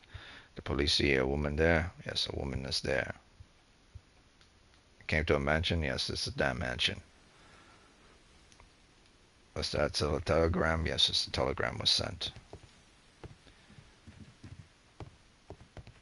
Like, how could this game admit? I mean, how could the game actually? The people who made the game actually made the character Holmes admit that it's not about a story. It's the science of things. It's like they're telling the reader or the player of the game that your journey in the story isn't relevant. Only the science part of discovery is what's relevant. If that's the case, then I fear not for picking this up again and playing this again, because I play game mainly for the stories. And the Lord investigation George is part of the entertainment, not the main factor. It's like Return of the Obra Dinn. Even though the main factor of Obra Dinn is the investigation, that's the story.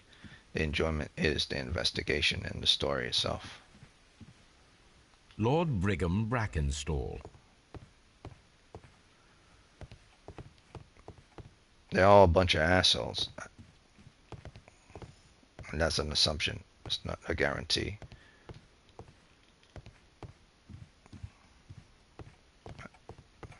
Lady Brackenstall awaits you in the morning room. Baron Lyndon Brackenstall. The Brackenstall family seems rather austere. No shit. And that's also another thing that's present in the game. Sherlock Holmes is always saying the things that you would say no shit to, because everything is present as being obvious in the game. So he always is selling you obvious words and always selling you obvious things, and the game is always selling you obvious present things. How someone looks in a picture or something. If they look like an asshole, they're an asshole, and Holmes say they kind of look like an asshole. So the game is always telling you obvious things, as if you can't figure things out on your own. Lady Brackenstall awaits you in the morning room. Like it needs you to tell you where to go. Like last time I checked, this is an investigation game.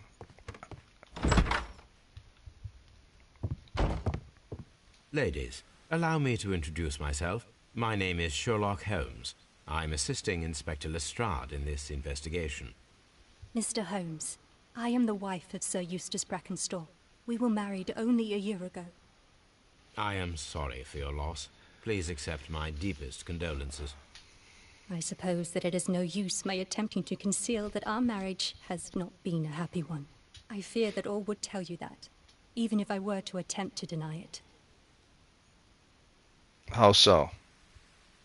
Because you have bruised eyes? Thought you were beaten by the person who killed your husband. Or did your husband do this to you, which makes more sense? Logic, deduction, reasoning. The game wants to do things obviously. Okay, so I'm going to pick the obvious. He beat your ass. The entertaining part of storytelling is not to present the obvious, otherwise it's not entertaining. I don't understand why the people who did this game don't get that. Can you describe to me the events of yesterday evening? Is it really necessary? I have already told Inspector Lestrade all that happened. Yes, madam, it is. I will tell you then. Sir Eustace retired about 10:30. I sat in this room until after 11, absorbed in a book. Before I went upstairs, I entered the dining room to fetch a candle and... oh God. Please, go on. As I approached the French window, I found myself face to face with an elderly, broad-shouldered man who had just stepped into the room. Close behind the first man, I saw two others. One of them struck me a savage blow with his fist and felled me unconscious to the ground. And then? When I came to myself, I found that they had secured me tightly to a dining room chair. It was at that instant my unfortunate husband entered the room. He fought with the intruders? Yes, I think he had heard them, for he was holding his stick. But they were three, and he eventually succumbed. One of them, the elder one, struck him a terrible blow with the poker. I fainted once more. When I opened my eyes, they had withdrawn. Then my brave Teresa came to my assistance. Yeah, something wrong with your story there, madam. After reading your book, 11 o'clock you went up by the French window. Dudes were in the room, three of them. And then your husband decided to go in a room to save your honor by fighting three dudes off. Now, these are words that she's saying. She's telling me this story. Nothing she could say in the story can be true or untrue. She's telling me this. The only thing that the game, because the game loves to say that it's all about science, the only thing they could devise to be true are things that are scientific. And so far, nothing is scientific because everything that she says could be a complete lie. The only thing that's true about in all this is that she has a bruised eye, which means someone hit her. Doesn't necessarily have to mean that it's one of the three dudes, but someone hit her. I'm just glad that there's a woman in the game, for crying out loud. I'll be very happy if she's the killer. Actually, first suspect is you. There's never been a killer in any of the three cases that was a woman. You're the killer. I'm calling it right now. But that's not scientific like the game says. Did these three villains steal anything? Yes, I found that they had taken the silver from the sideboard, but you can see for yourself in the dining room.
You mentioned that your marriage was not a happy one.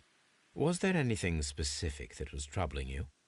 He was not a nice man when he was drunk, and he suffered from dark moods, but nothing else.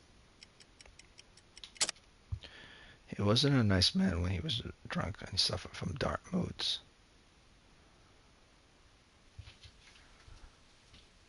Oh, it's not from the new bruise. It's coming from the old bruise, probably.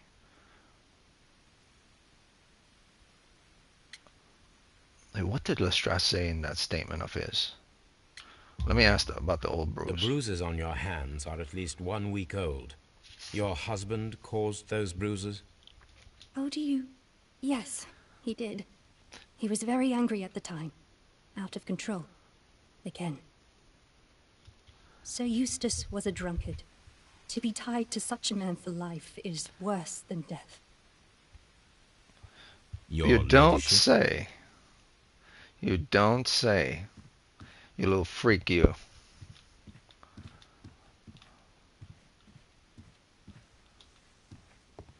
Teresa, I would like to hear your testimony. Certainly, sir. As I sat by my bedroom window, I saw 3 men in the moonlight down by the lodge gate. But I thought nothing of it at the time. Oh, if I'd known. And then? I went to bed, and it was more than an hour after that I heard my mistress scream. And down I ran, to find her tied to the chair and him on the floor with his head smashed. That's all I know.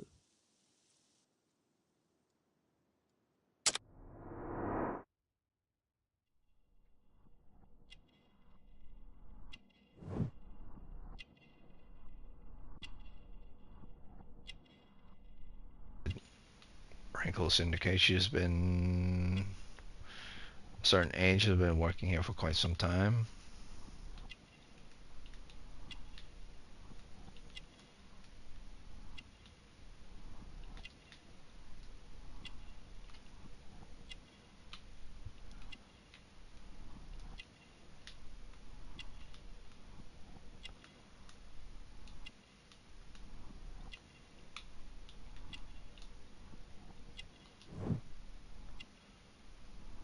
Working bands.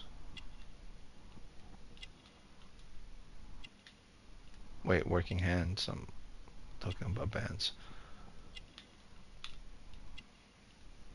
I wonder why this game keeps doing this, like stating the most obvious of things. Like she's a, well, I guess.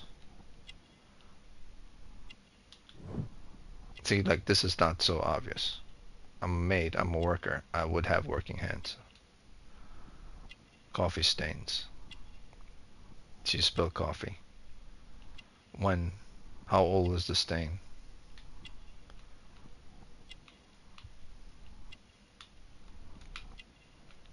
Wait. I missed something. Handkerchief. Vinegar. Caring. Handkerchief. Vinegar. Well, vinegar is used for taking out coffee stains sometimes.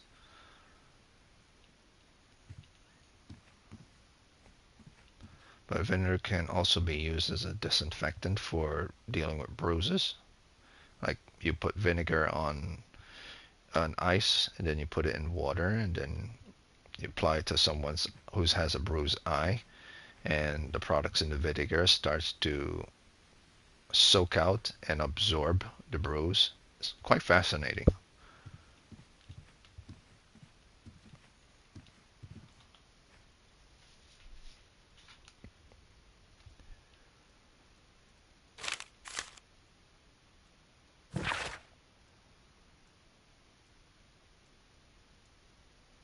Unless I'm thinking about something else and not vinegar.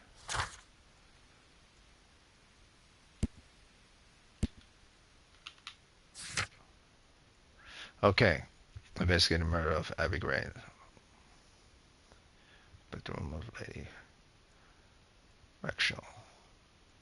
Interesting. The description of the Randall gang provided by Lady Brackenstall is identical to the one in the Times article. Times article.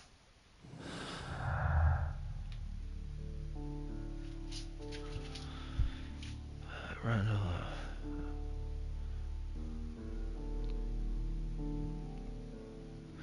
Okay, so Times article is that of the newspaper for which Lestrade told me about the gang, for which he refers to, Holmes refers to in regards to the burglaries of this gang.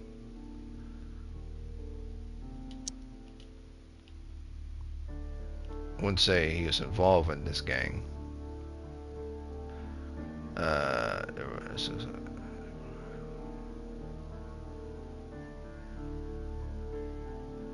Okay, so they're basically saying the maid and the woman identify these three people.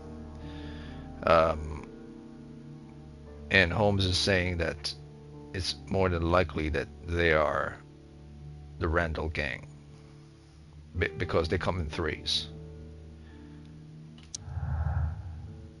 I'm going with that. It is an assumption, but I'm going with it. The game's doing things based on facts rather than theories, so I'm going to go with it. That is a theory, but the game claims is a fact.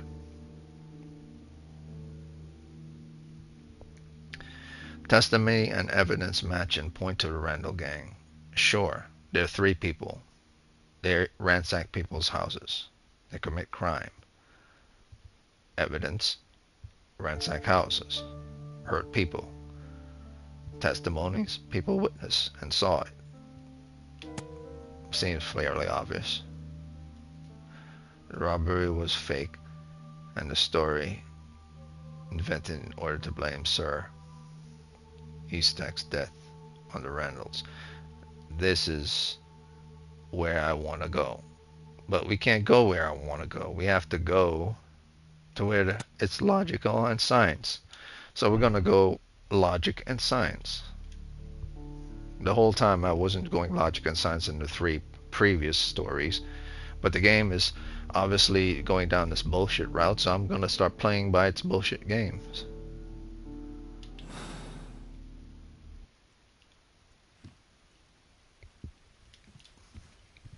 I mean, I solved all three of those previous crimes mostly correct. I knew that it was Garrow, but I refused to take it. I refused to take it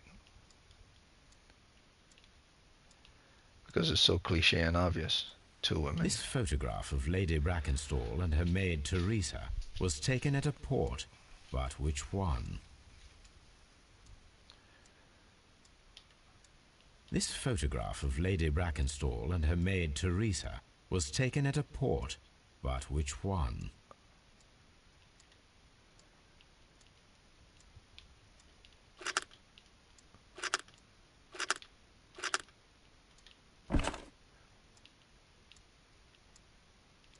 So the lady and her maid came from Australia a year and a half ago on this ship. She was summoned here. She was supposed to get married to this guy. She came here a year and a half ago just to do whatever business she came here to do, and during the half-year period, she met him. I don't know what she finds interesting about the guy. And then that last year, she's married to him.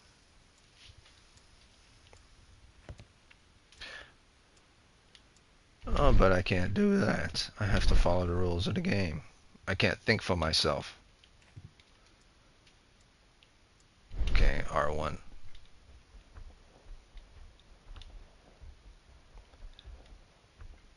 Something in here, because it says use R1.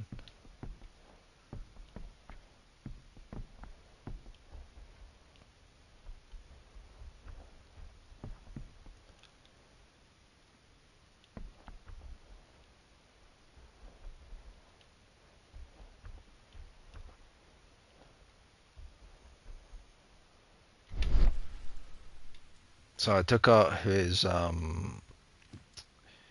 perception eye, but it's showing that his perception eye should be used by pressing R1 in here.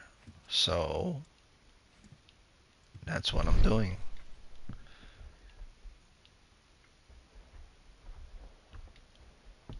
The game is literally telling me to use it, but nothing is showing up.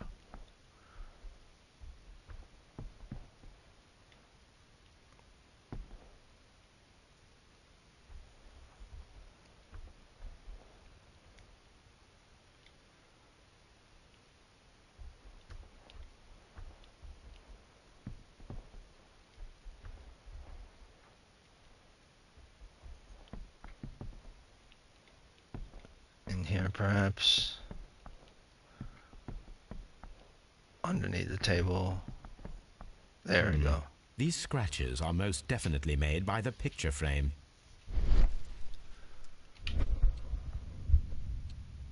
Oh, this is intuition. No. This is Sir Eustace's safe. There may be something important inside. I must ask Lady Brackenstall to open it. Hopefully she has the combination.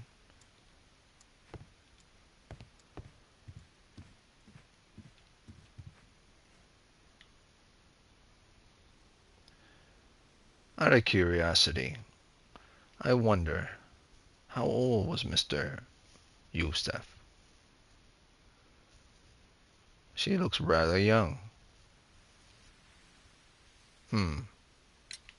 Lady Brackenstall, could you open this wall safe? No, it is my husband's safe. I do not know the combination. We have to open it. Your ladyship? Oh, what a horrible thing to have happened.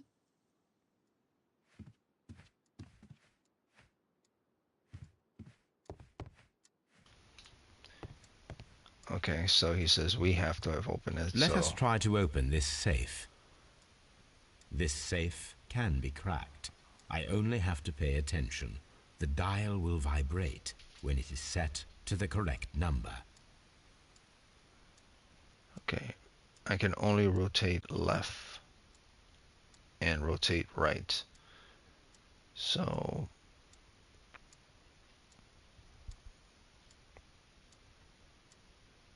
I'm gonna start.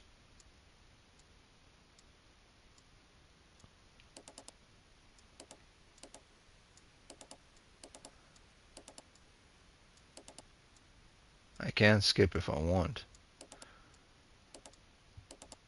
Well, what time is it anyway? Nope, I gotta skip. It's gonna be 3 in the morning pretty soon.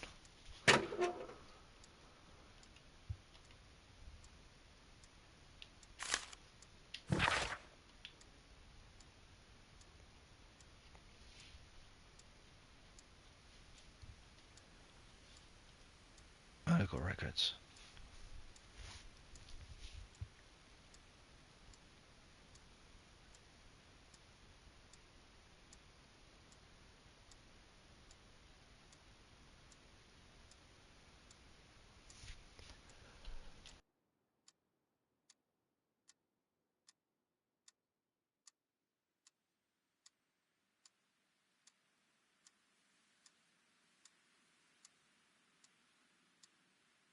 Wait, let me go over this again. Fine tooth comb. Since everything's about science in this game, at least it claims to be of everything's about science. Let's see. This is from his doctor, I'm assuming. Your current physical and mental state is of great concern. He's about to die anyway. Also an assumption, but not in good condition. There are several signs of hepatic decompensation. Okay.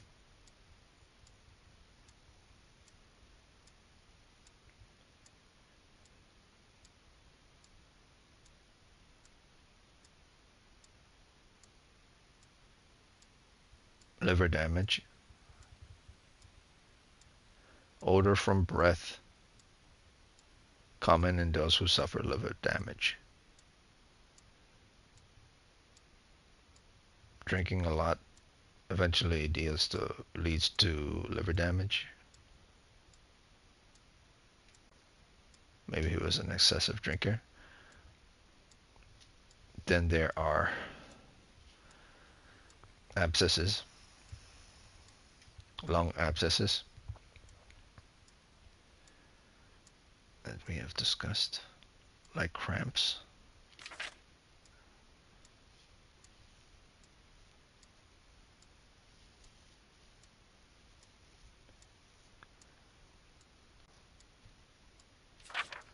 Like cramps caused by an alteration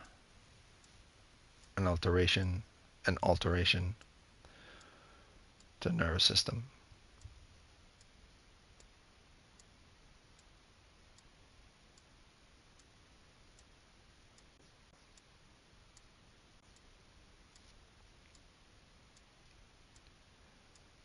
Excessive alcohol. Okay, so alcohol is causing liver damage and leg damage.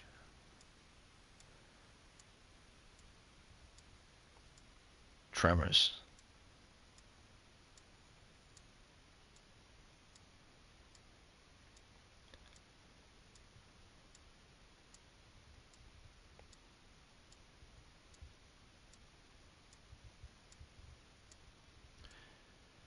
Okay, fluid in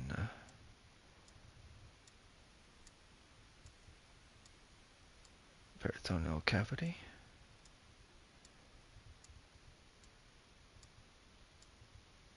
Swollen stomach.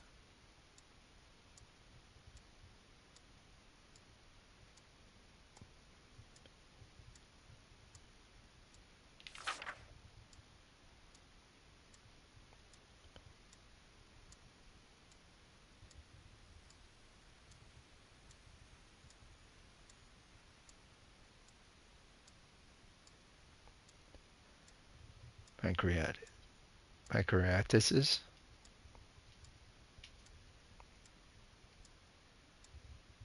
Wait a minute. Pain beneath your left rib. Pancreatic malady. Led to fatal and fulminant pancreatitis. A condition that poses a risk to others. Excessive alcohol consumption lowers your self-control and heightens your aggression. Lowers your self-control, heighten your aggression.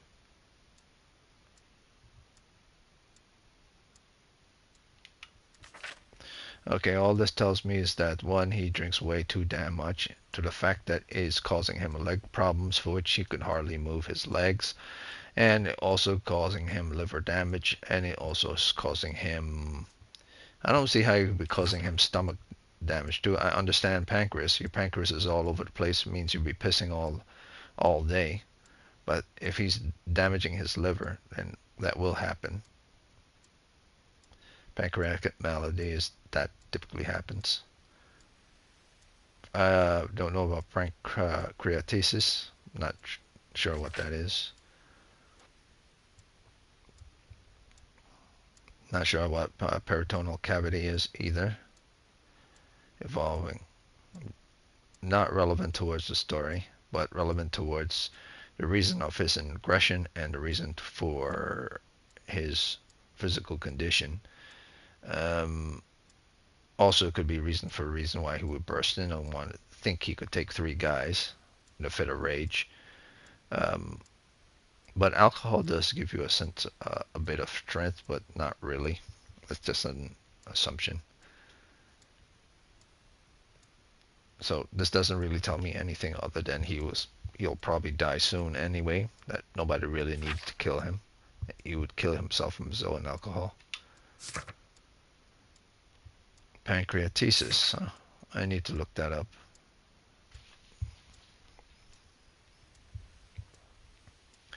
This is all about science, huh? Game, okay. Everything is meaningful, okay.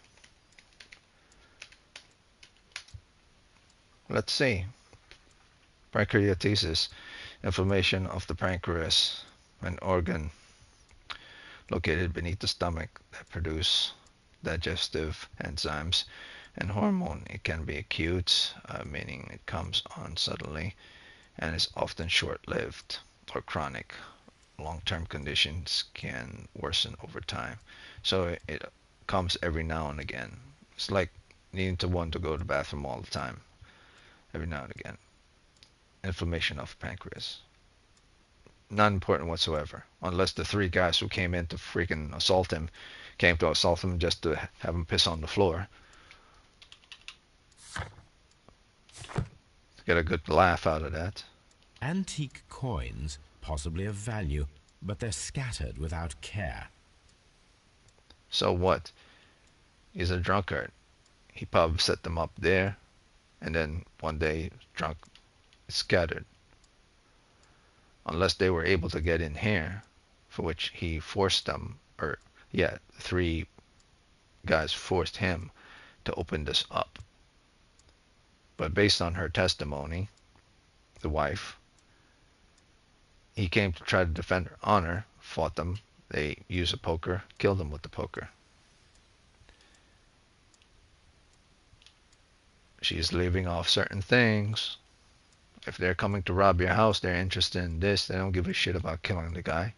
Why would they kill someone if they're trying to get the dough? And she claims she doesn't know how to get in here, which makes sense. Because if she did know how to get in here, it would make sense that she would be with the killers to get the code for getting the money in here. But then maybe that is the truth.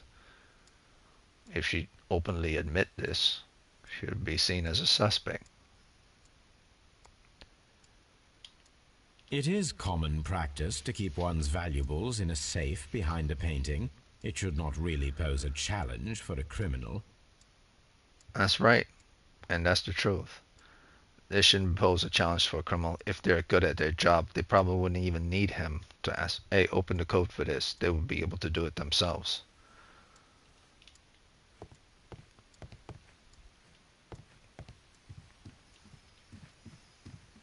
Oh, what?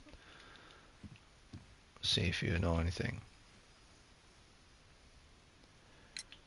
Sir Eustace's doctor speaks of his violent behavior.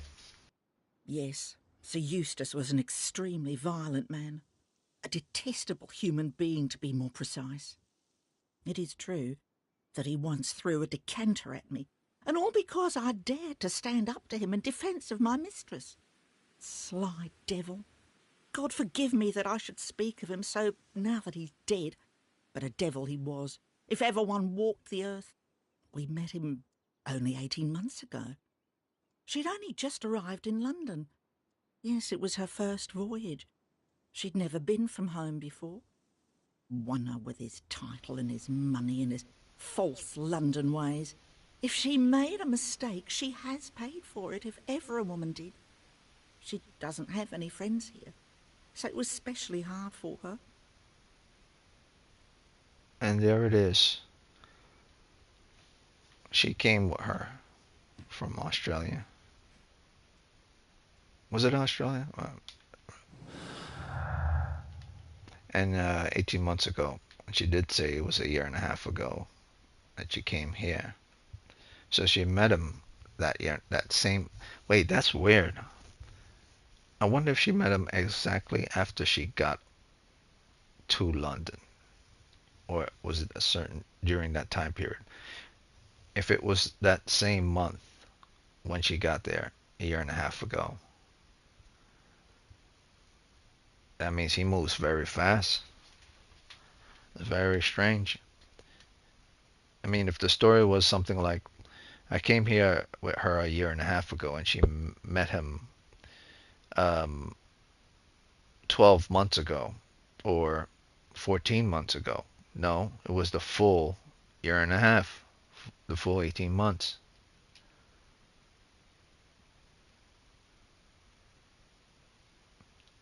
Very strange. Okay, no personal life. Lady Bradshaw. From Australia. Okay. No.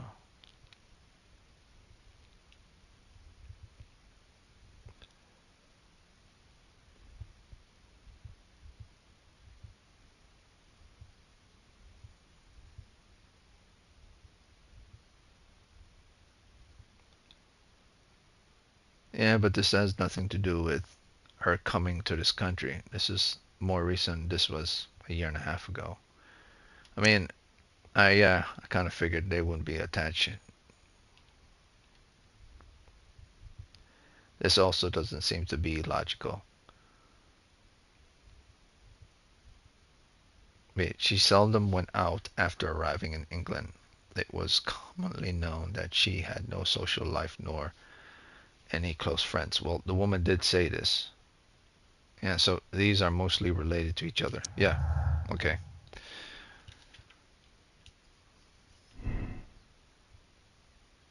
So she suddenly went out, no acquaintances. Wait, what's that? Is acquainted with someone from... Look at that. It didn't say anything about acquainted with someone. The only someone is her maid. Why would it put that in there? Acquainted with a sailor. Why would it put acquainted with a sailor in there? At no point throughout the game, even in that picture, did put the word sailor. For a game that's all about science and accuracy, just throwing in things just to throw them in seems kind of weird.